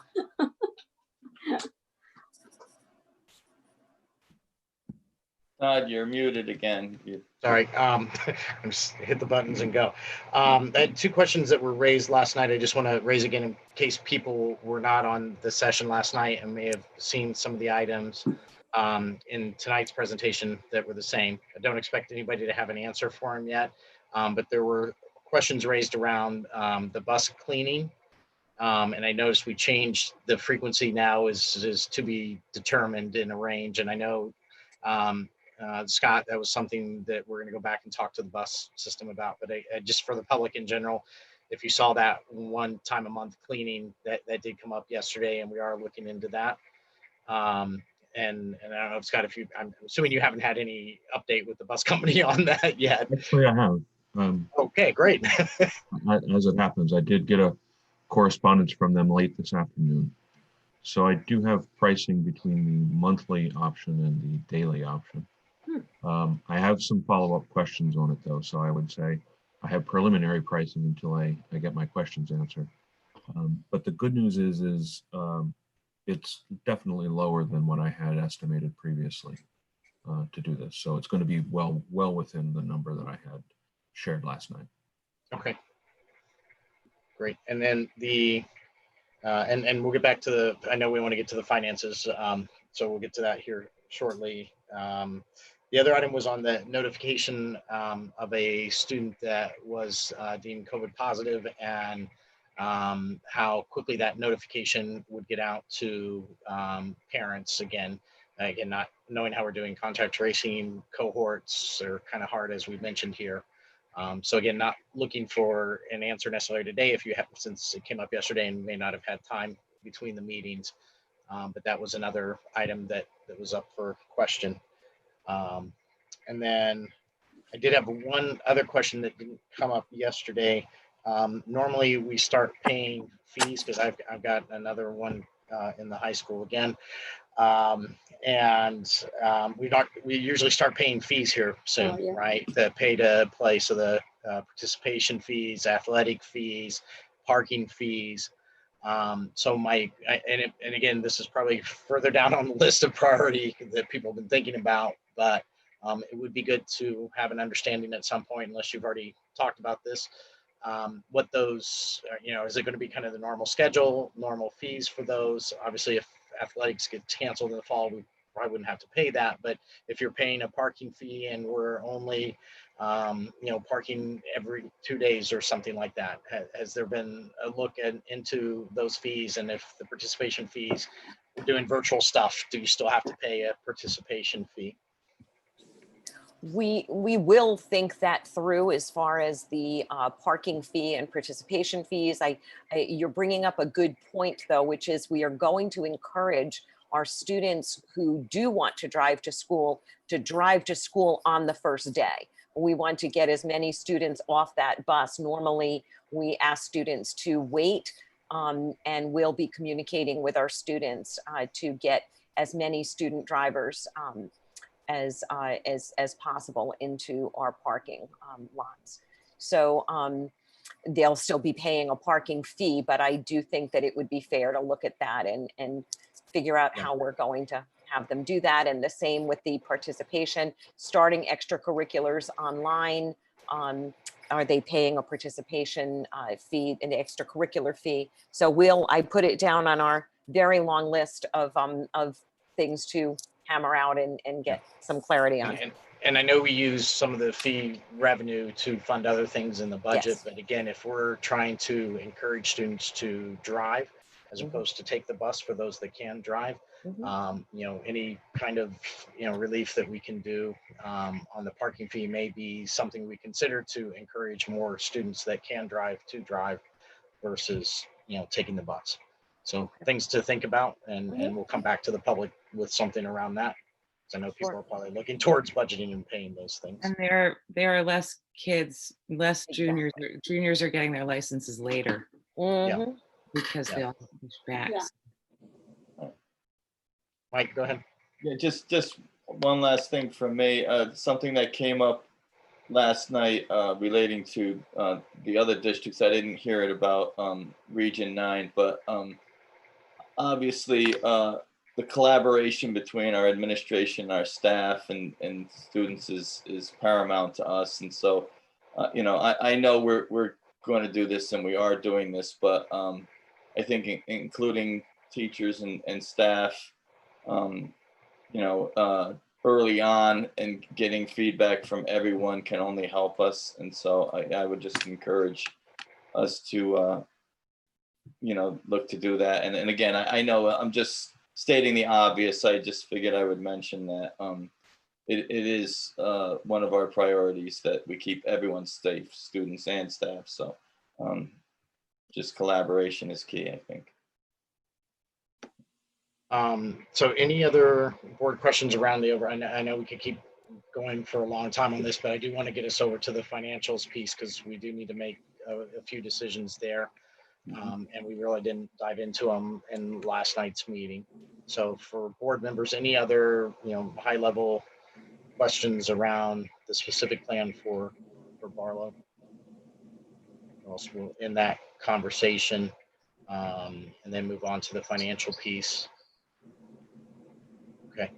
Todd, if it is all right with you, since my staff was here very late last night on the board, can they, I will stay and take good notes, and if they feel comfortable, are you okay with them checking? Yes, absolutely.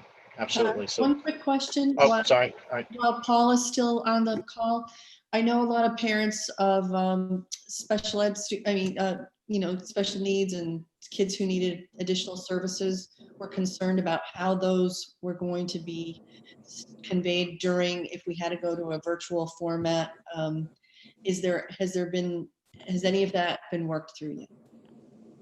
So Patty is on the line. Go ahead. Yeah, Patty's here. Yeah, absolutely. So yeah, I think that the one thing that we've kept in mind, and I so appreciate having been able to work with the reopening committee, the tri-district committee, and I really appreciate Stephanie including me on that group, because it's been so helpful hearing the ongoing planning so that we can look at some of those, our special ed population in general, and in particular some of our high need students. So to me, the main takeaways that I've been able to, pull are, of course, our special ed students are all general ed students first.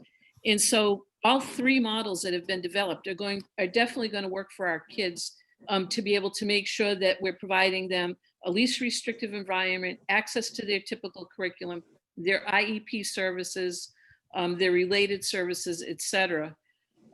We've looked at a couple of models. If we go on distance learning, we go on hybrid, et cetera. We have plans in place to look at those students who are really our most complex learners, our kids who need more individualized supports, and how we will be able to both identify those families, work with them, and make sure that we have a high level of student support services in place for them as well.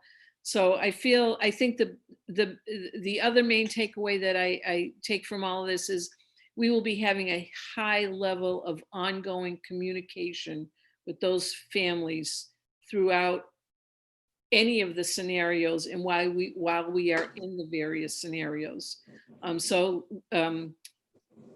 We're ready. You froze up there. Flexibility of having the additional PD days, because that's an area for us where we're looking at both how can we provide some of those things, those IEP services that will be difficult, where we need to really reframe and rework some of our curriculum, plus be ready for if we have any student who needs to be in a distance learning model. Thank you.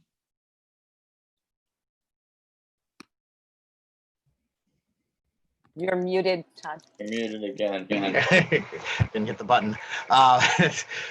Gwen, is that a question or are you waving goodbye? No, to the staff? it's a little of both. It was just, I was wondering if this was maybe Patty's last Region 9 meeting, because every time I see her little square, she looks pretty happy and relaxed. And if it is your last meeting, I just, this is a kind of a lousy way to say, wow, thank you for everything. Thank you, Lauren. I appreciate that. We can schedule some more meetings. Oh, good. Thanks for coming through for us, Todd. We don't want her to go. So we can Summer when we really needed you to help get us through. So, but if I'll see you again, I'll say it again later. So that's all. Excellent. Thank you. All right. Any other board members, any other questions around just the general reopening plan for Barlow? If not, then any of the administration staff that don't need to be on for the financials piece of it, please feel free to go.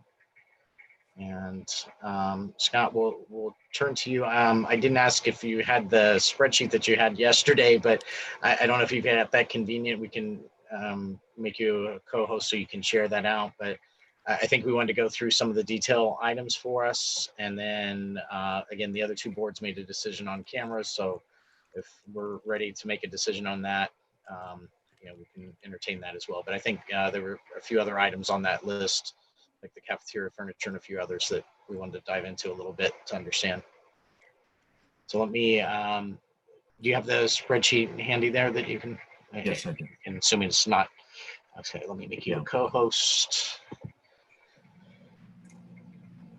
And again, I'm assuming you didn't make formatting changes from yesterday to today, so we're happy with your spreadsheet. No, the detailed spreadsheet is the same as it was last night, and I'm just working on getting it up there. Okay, we can see it. Okay, good. So just to orient everybody, sorry, it'll move around here for just a moment till I get there. To orient everyone, this first block is the facilities block here. And then it comes down into health and safety, academics and athletics, food service, transportation, etc., following the same structure as the plan itself. I've hidden the columns for the other districts here just so we can see more clearly the Region 9 column that's associated with this. Each of the sections are broken into a labor component, which is the top piece, not so clearly demarcated, and a lower piece, which is the non-staffing piece. But I can step you through each of those. So in the facilities piece here, there's funds allocated for an additional day custodian at Barlow. I saw that was called out in the plan. And then below that, additional cleaning supplies, signage in the building. We have an allocation for portable hand washing sinks, and then there's some funding here for tents, and I actually have that in this section as an initial item, and then I have actually added another provision down here under academics and athletics, because originally it was more broad in nature, but then I think it was more specifically oriented for specifically academic purposes for that. So I jumped a bit there, but that's the facilities section. I can continue on to other sections, or we can pause and speak about this your choice. Why don't we go through the whole thing so we can get kind of the big picture, and then let's come back to the sections. Okay, very good. No additional labor called out in the health and safety section. We do have an allocation here for desk shields. These are clear plastic barriers that can be used on desks. And so there was an estimate that was provided for that, $27,000. This is an additional allocation for the bigger protective shields, commonly referred to as plexiglass. Monitors for our isolation room, a PPE order, and then an estimate as well on purification units. You see links out here. We've done some research. Walter, in fact, has been very instrumental in assisting with guiding what makes sense. These are air purification units to be used in specific small areas where typically there would be some other concern. It's another layer of defense, so to speak, beyond masking and beyond separation. Most particularly would be used in areas where masking may not be possible based on the types of instructional requirements that may be needed, typically one-on-one types of things. So there's an allocation for those purification units to be used. If I move down to academics and athletics, no additional labor, except for, and I mentioned this last night, we did an assumption of one floating substitute in every building every day and one floating paraeducator in every building every day. So there's a calculation on what that amount is. And Scott, sorry to interrupt. Is that what's the time period that we're talking about here again? So it's 100-day. Those are 90 days. Sorry, that's a dollar amount. Oh, okay. All right. Yeah, but it's a 90-day assumption. Okay. Here is where we see the camera that we discussed last night, the simulcast instruction cameras. That's a dollar amount per room and a calculation, an estimate of number of rooms where necessary. There's an allocation, and at this point, it's not a detailed estimate, but an allocation per building for instructional materials, particularly focused on above and beyond our normal budget for instructional materials, specifically where there's a need to have items where they must, where it makes sense for them to be not shared. So additional funds to cover additional supplies so that sharing is not required is the intent of that. We've also included an allocation for instructional software. And then, as I mentioned previously, the tent idea for outdoor instruction. In the food service area, no requirement here for additional labor to support the food service. There will be additional signage that has been worked through with Chartwell's. And then there's here this estimate for additional furniture. We talked about the additional waves and those types of things. So, and I know that Dr. Pinn provided me with an estimate of the thinking of the types of tables and chairs, et cetera, that would go along with that. For transportation, we've included 3 additional people for half an hour each. And this is for the morning drop off to cover the transportation plan that was reviewed earlier tonight. Here's my estimate that I did as a very high level outside worst case. I think I've mentioned that I've gotten pricing. I do have some questions based on what was sent to me, but I would anticipate this number to be less than 10,000 for this district now, based on what I'm seeing.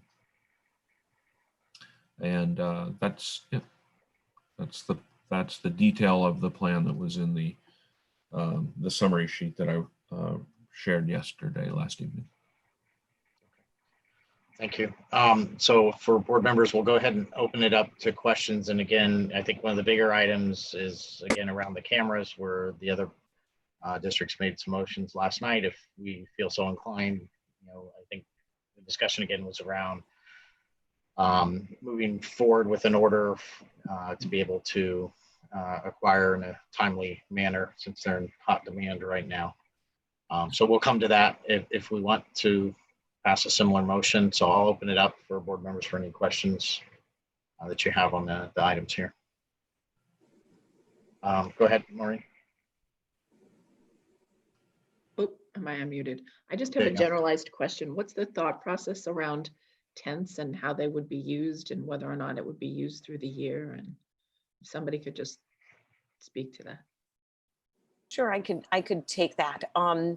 So we had an idea for a tent, and it actually is twofold. If we put that tent out, the school well, so opposite the pollinator garden outside of the tennis court area, we can actually use that then to start to eat lunch outside, which would be the best scenario, right? If we can have the students outside, it would give us a shaded instructional area. It would allow possibly then for a larger ensemble to be outside and practice under the tent. We think there'll always be a use for it. If you recall at graduation, we ended up renting tents. And so we have events like our senior banquet, and they end up renting, we're talking about like the big wedding tents you might see, a 30 by 60 or 20 by 40. I'm not remembering the dimensions that we had done, but it's a large area. And so we see that it would have use beyond just right now in our COVID times. We think it would be beneficial for our students, and it would be a structure that stays up. So I would think the community that uses especially the tennis courts, or they just want some shaded area, we would be able to keep that up. It would need to be permitted. Walter has been back and forth with the fire marshal, and we have details that we'll discuss at our meeting later on this week into how that would look. Thank you.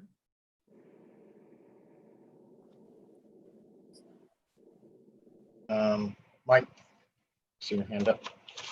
Yeah, so couple questions. Number one, the tables and chairs for the cafeteria. Can someone speak to whether or not the tables and chairs will have a useful purpose post-COVID? Is there a use for them? And we might need them anyway, but I'm just curious as to whether or not these items are merely for this pandemic, and then they're going to be something that we can't utilize moving forward, or whether they're something that can be again repurposed post-COVID. It's a great question. We are looking at tables and chairs that we can use post-COVID. So we're looking at replacing some of our existing tables where the chair is attached. But the bulk of the purchase, and we've drilled it down for Scott as well. We have regular tables that then we could use. And again, that's an item for Palooza. Boy, I hope we get Palooza back at some point. We actually rent tables. If you recall our science fair that we hosted, we had to rent tables. The chairs would be just a great supplement. We've rented those for our tri-district concerts so the short answer to your question is we are looking to purchase furniture that we can use post-COVID.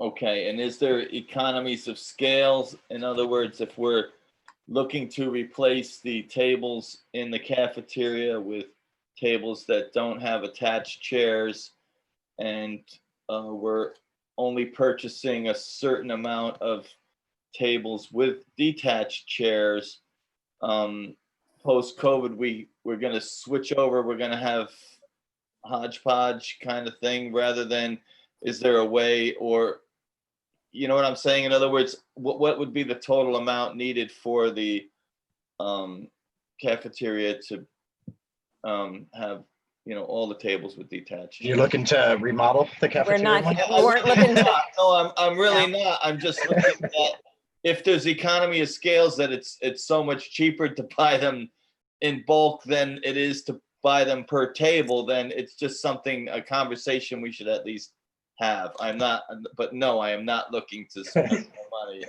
and rearrange the cafeteria. Just curious. we actually polled the students, and because I don't find the table setup in the cafeteria comfortable. And the students preferred the long rectangular tables.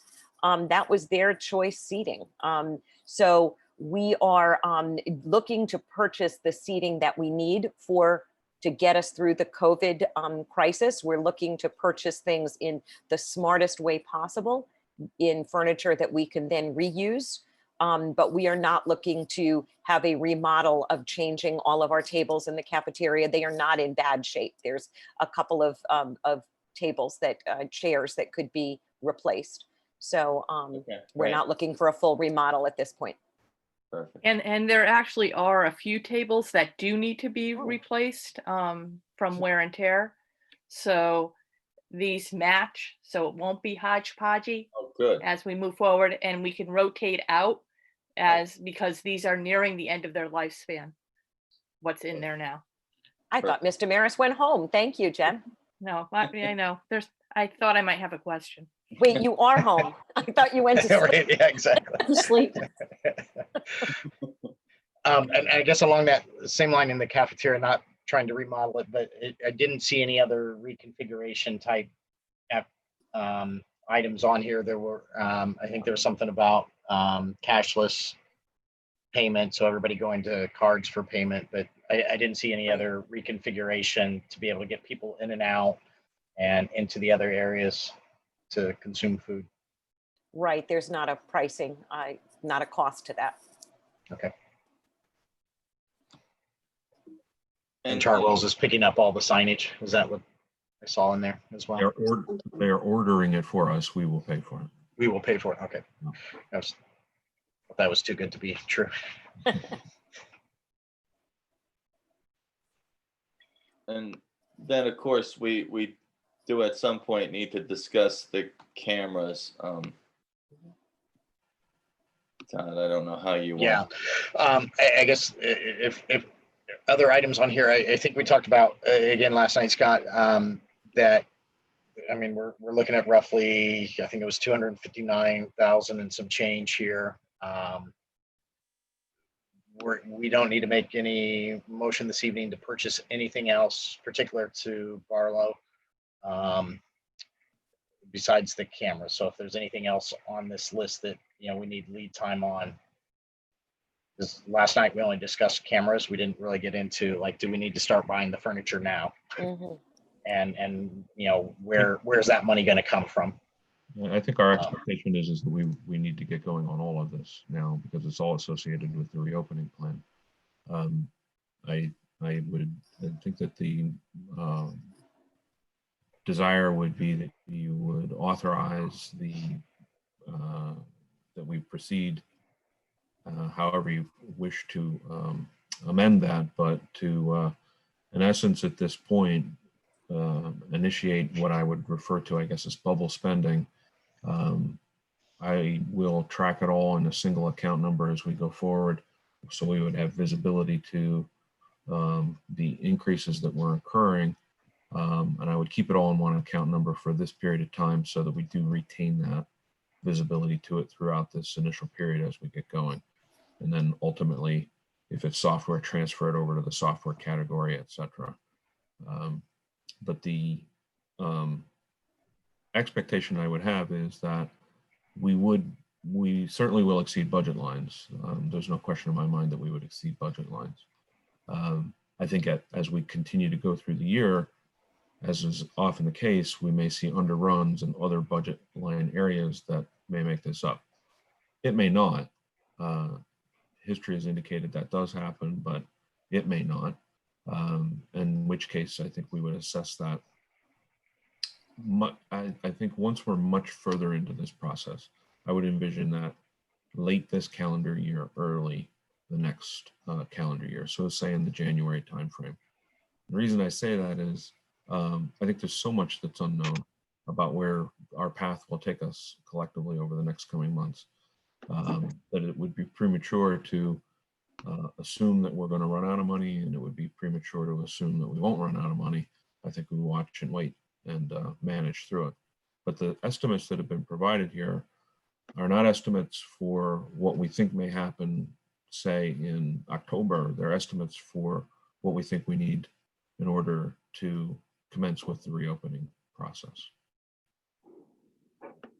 And reopening with the 3 models that we have in place right now. Yeah. Nice. Well, yeah, is one of the models, can you just speak to, I mean, I think I know, but is one of the 3 models more cost efficient than the other models? In other words, if we went to a distance learning model, if conditions precipitated going to a distance learning model, is there cost savings associated with building related expenses? And where I'm going is I'm not looking to recoup this money now. I'm just trying to plan for, because the next question is, are any of these models more expensive than what we've budgeted for that we should be aware of as we move forward so that we can track? I think our biggest variable cost that we have here is on the labor side. Yeah. I've deliberately chosen a 90-day estimate. So that's half the school year, give or take, as we now have shortened it by a couple of days. But if you're in the all-in model with the current restrictions that we have in place, I think that 90-day estimate goes to 180, or effectively doubles the labor estimate that's here. But I mean, if we're making purchases right now for tents and screens, I mean, that's all going to be sunk cost, right? Correct. So Isn't this maybe an again acad- on busing, if we're not running buses, we may not need to clean them as much, and custodial staff, right? But I think if we're making a decision and we're starting to purchase stuff now, so we have it opening, assuming we're either all in or hybrid, you know, all these physical items have to get purchased, and we're not going to save anything. And I think right now we don't have a choice. The state Right. has determined we're all in, so. Yeah. And we have to plan for the other 2 too. We had to submit plans as if. So we're effectively planning for all 3 models at some point. So it's an academic discussion. The budget is fair, planning for the fact that we have to plan for all 3. No, without a doubt. I was just curious as to, again, as we move forward, if one of the models was more expensive than budgeting, than what we have budgeted, then that's something we're gonna have to I think it's the, yeah, but I think it's the all-in model, which right now we have to have a plan for the all-in model. No, we have to do it. Yeah. I mean, no, I'm just answering your question. I think the all-in model is probably the most expensive one, right? Because we need all the extra monitors and cleaning staff, right? But until we get relief from that, we've got to plan for that. Yeah, because we have no way of knowing what's going to happen. No, Yeah. and we're not the only school. Sorry, go ahead, Karen. We're not going to be the only school ordering tents and extra lunch tables and all of that. So that's obvious that we need to get it in sooner than later. Otherwise, have the people, sorry, have the people been identified, like the extra custodian or the extra monitor people? Have they been identified, or how are we bringing them on? I guess, are they already on the payroll, or we need to go? I'm guessing the custodian isn't, but the other people doing the hallway monitoring and those kinds of things. Right. So we're looking to extend hours for additional employees, which is where we were able to advise Scott on salary. So if we take a paraprofessional and we add an hour to that person's day, what would that look like? This is assuming the person would want to work, you know, the extra time. The extra substitute teacher, the extra custodian, we would have to be searching for people to do that. We still have some openings that we're filling. Okay. Right. All right. So I guess cameras, I think, are probably the next big open Yeah, item. everything else seems like we have. I think we have to. Yeah, I'm leaning that direction as well. Yeah, yeah. And So the, cameras, do we want to? yeah, the question on the cameras, I think is again, we have to use best judgment. Are we fairly confident that the hurdles that may come up relating to privacy issues, whether they're teachers or student related, are we fairly confident that we will be able to get over that hurdle? That's, I think, question number one. You know, because obviously we have to use best judgment. We don't want to buy something that we won't be able to use, but we want to have it if we need it. So we have to make that judgment based on our best judgment at the time, you know, best information at the time.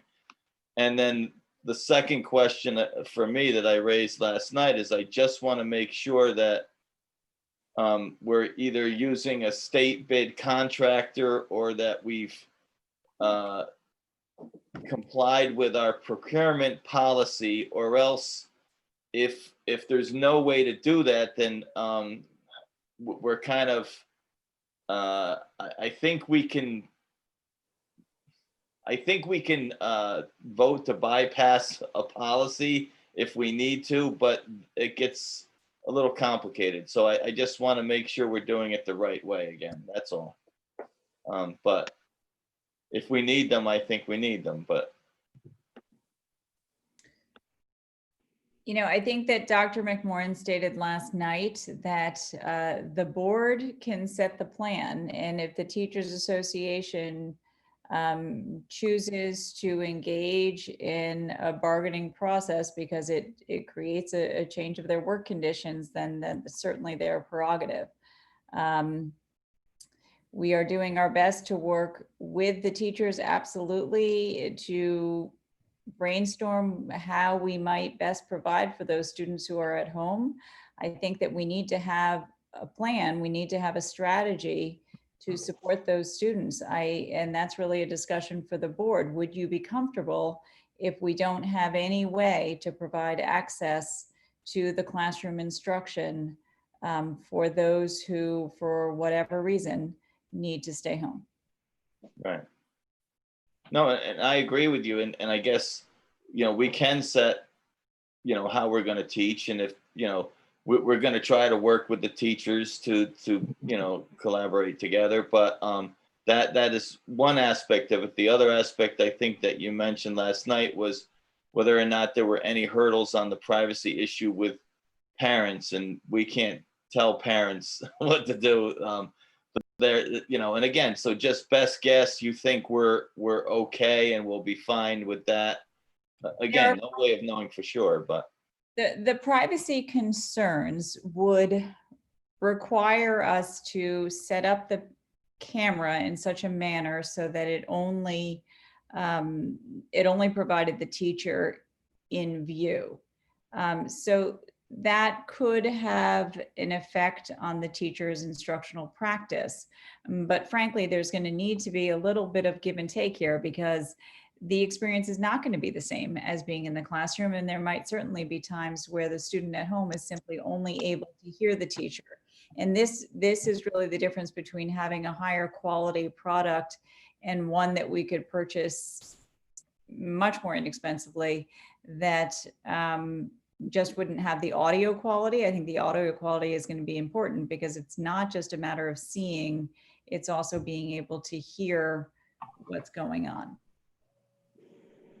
No, that's Daphne, great. wouldn't the privacy issue be addressed by those releases people sign when, you know, you at the beginning of the year, like for having your picture taken just in general in school? That couldn't be addressed with that?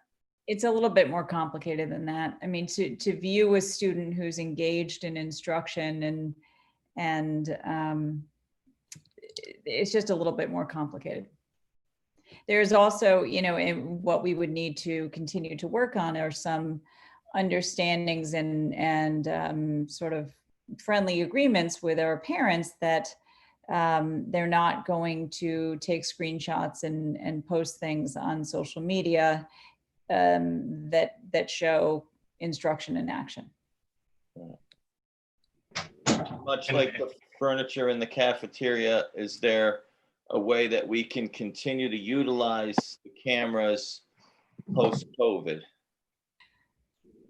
Well, during COVID, the cameras will be of great utility during full distance learning, should that need to take place.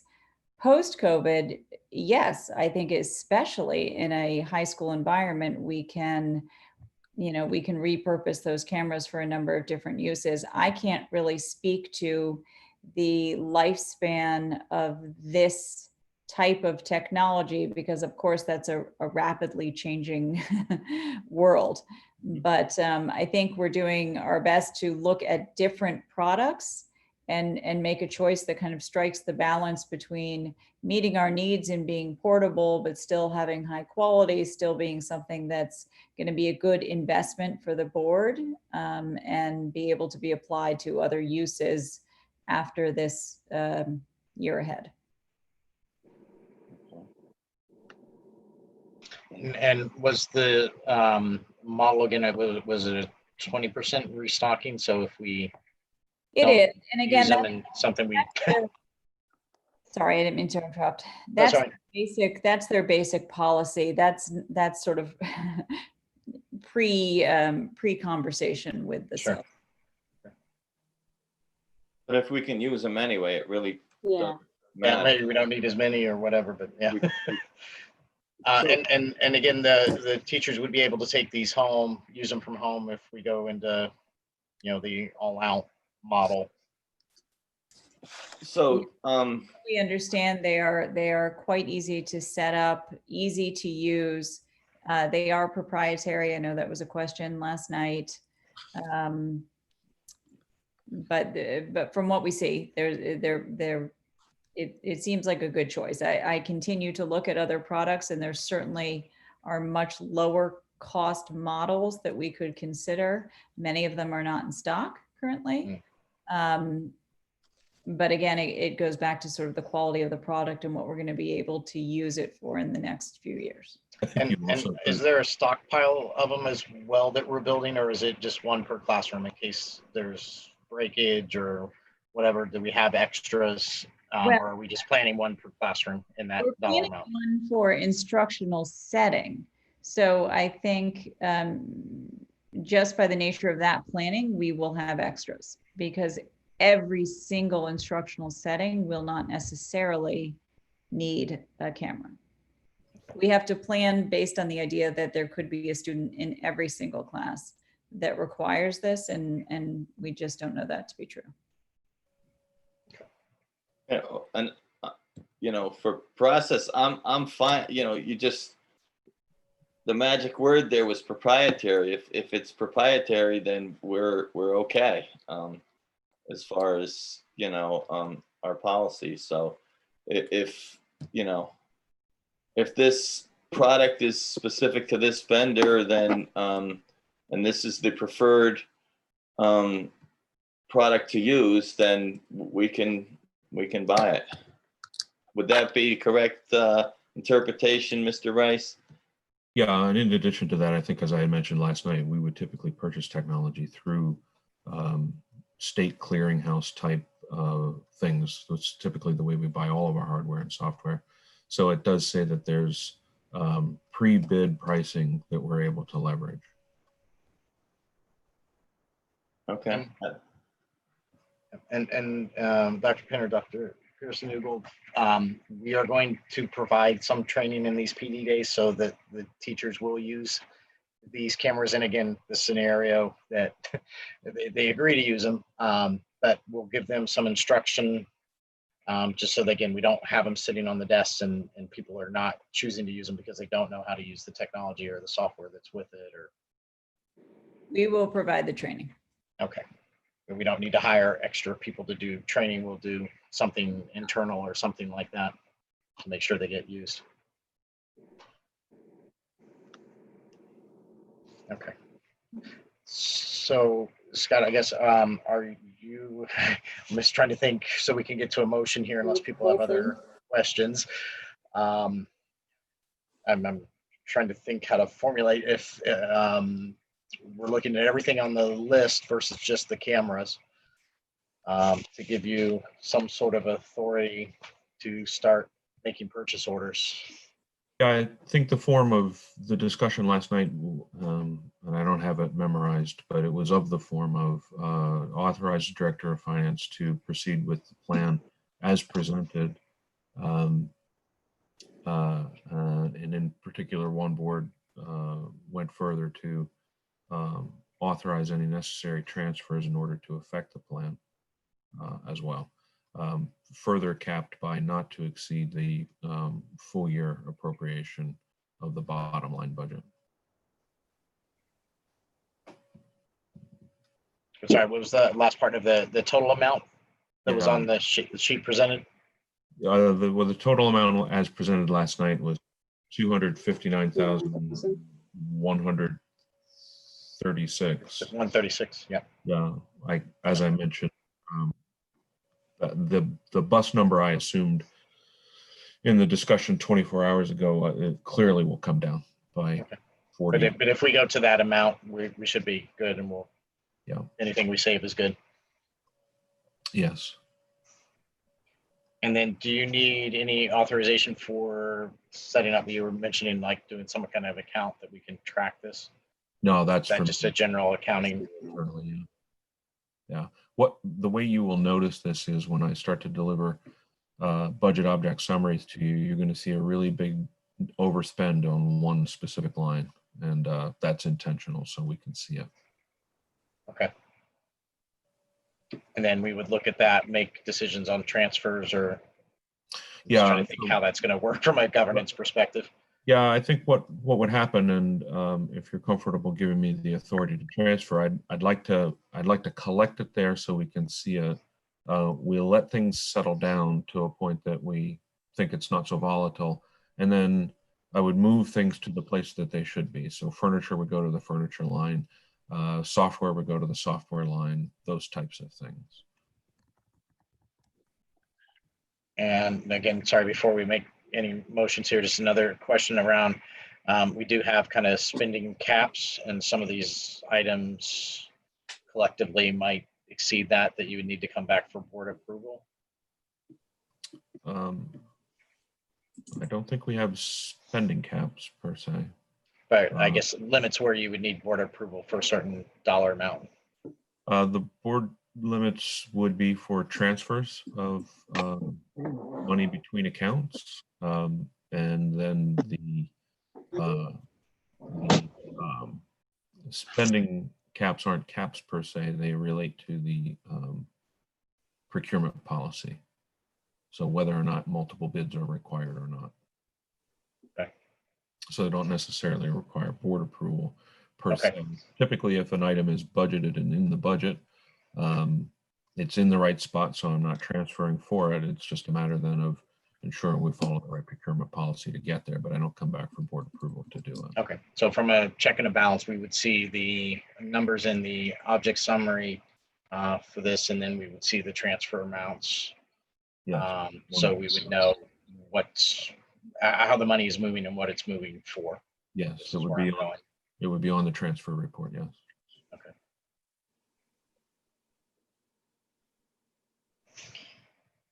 All right. Any other questions? Otherwise, I'll look for a motion to the effect of what Scott mentioned.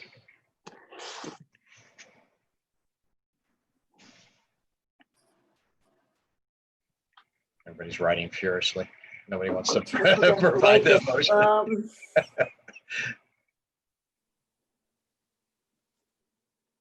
You want me to?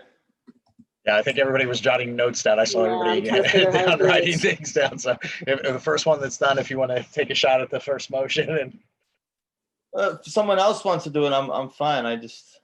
You got it. Go. Okay, move the Region 9 Board to authorize the Director of Finance to move forward to obtain items necessary to implement the reopening plan as detailed in the ER9 reopening plan document. And not to exceed or leave it open? I don't think not to exceed is necessary, because I would like to give the Director of Finance some leeway if some of the items come in over. He's kind of given us guidance that he feels it's probably going to come in under anyway, but I would like to give him the leeway and trust that. Can we just go over that again? So you move that the Region 9 Board authorize the Director of Finance to obtain items necessary as outlined in the Region 9 financial document.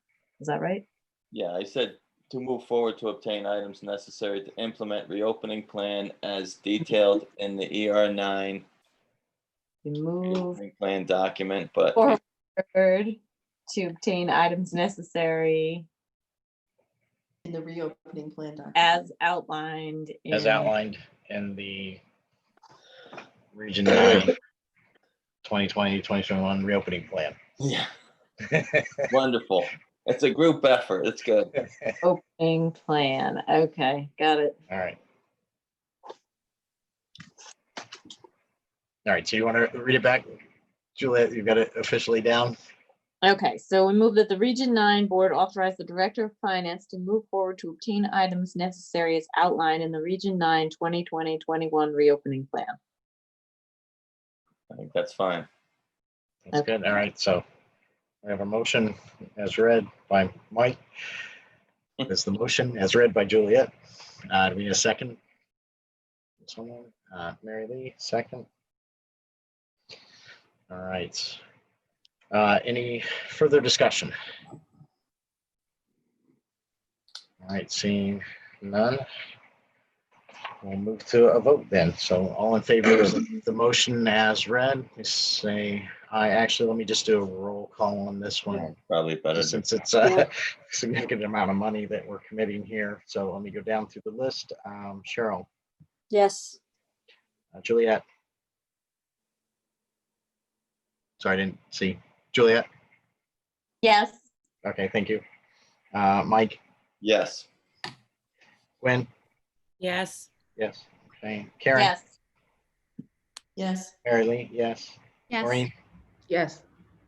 And Todd. Yes. Passes 8-0 unanimously. All right. Thank you. All right. Thank you again, Scott, Dr. Pierce-Newglow, Dr. Penn. Appreciate it. Again, all your hard work, another late night with us. Okay, that is our, unless there's anything else on the reopening plan, item D, we'll close that one out. I'm really not trying to extend us to midnight, so we'll move as quickly, hopefully, through the next couple of items. We still have a few members of the public on, so I'm going to open it up to public comment.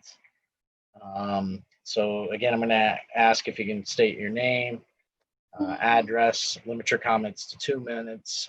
Also just going to ask, because of the hour and the board and the administration have been here the second night in a row, and we have another meeting tomorrow night that's going to be quite long for most of us, that if you have questions on the reopening plan, that again, let's not ask the same questions again and again. If you've got public comment, if you'd like to make a comment, that would be great.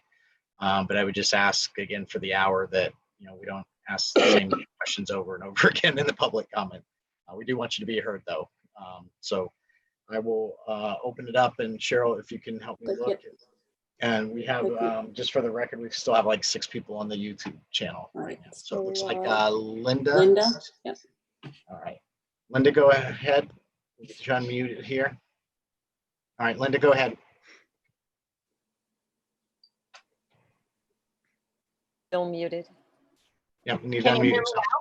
Yeah, we can Can hear you you. hear me now? Yes. Great. Linda Meyer from 50 Huckleberry Road. I'll throw this out, and this can be a longer term answer, I'm sure, but I was extremely surprised and really concerned about the 82-minute period. The average student will not thrive in that length of period. I understand all of the concerns related to safety and less moving and less cleaning and all of that. But I wondered what the plan is to address the fact that your average child will not thrive in an 82-minute period. And as I said, that can be a longer answered over time. I'm sure some thought must have been given to that, but I was really surprised to see that length of period. Okay. All right, thank you, Linda. And again, just for informational, this is not a Q&A portion, but Oh, that's right. You're right. Yeah. So Maybe they can address that in Yes. the frequently asked questions or something. Yeah, absolutely. I jotted it down here. You can also email it to me, and we've all heard it. So we'll definitely. No problem. Thank you. I do know that it is not an answer. Okay, no worries. Thank you. Thank you for your question. All right. Anyone else from the public? One more minute. I don't see any other people. It's a lot easier. Not as many windows to scroll through as last night. All right. I don't see any others. So we'll close out the public member comment time and move on to the next item, board member comments. Members of the board, comments. Raise your hand. Mary Lee, go ahead. Just a super quick thank you to the administration for all that you're doing. This is an incredible amount of work, and you're giving it such amazing thought. So thank you. Absolutely. So, all right, any other comments? Yes, so a round of applause indeed. Thank you. Okay, seeing none, then I will look for a motion to adjourn, and we're getting down a half hour earlier than last night. So it's a short meeting today. Motion to adjourn. All right, I have a motion from Karen. Do I have a second? Cheryl, second. Cheryl, second. All right, so I'm assuming no discussion, so all in favor of adjourning. All right, I see all the hands. I won't do roll call, so we will adjourn at 11:32 p.m. Thank you again, everyone, for staying late, and for those on the superintendent search, we'll see you tomorrow night. All right. Thank you, everyone. Thanks, everyone. Bye. Good night.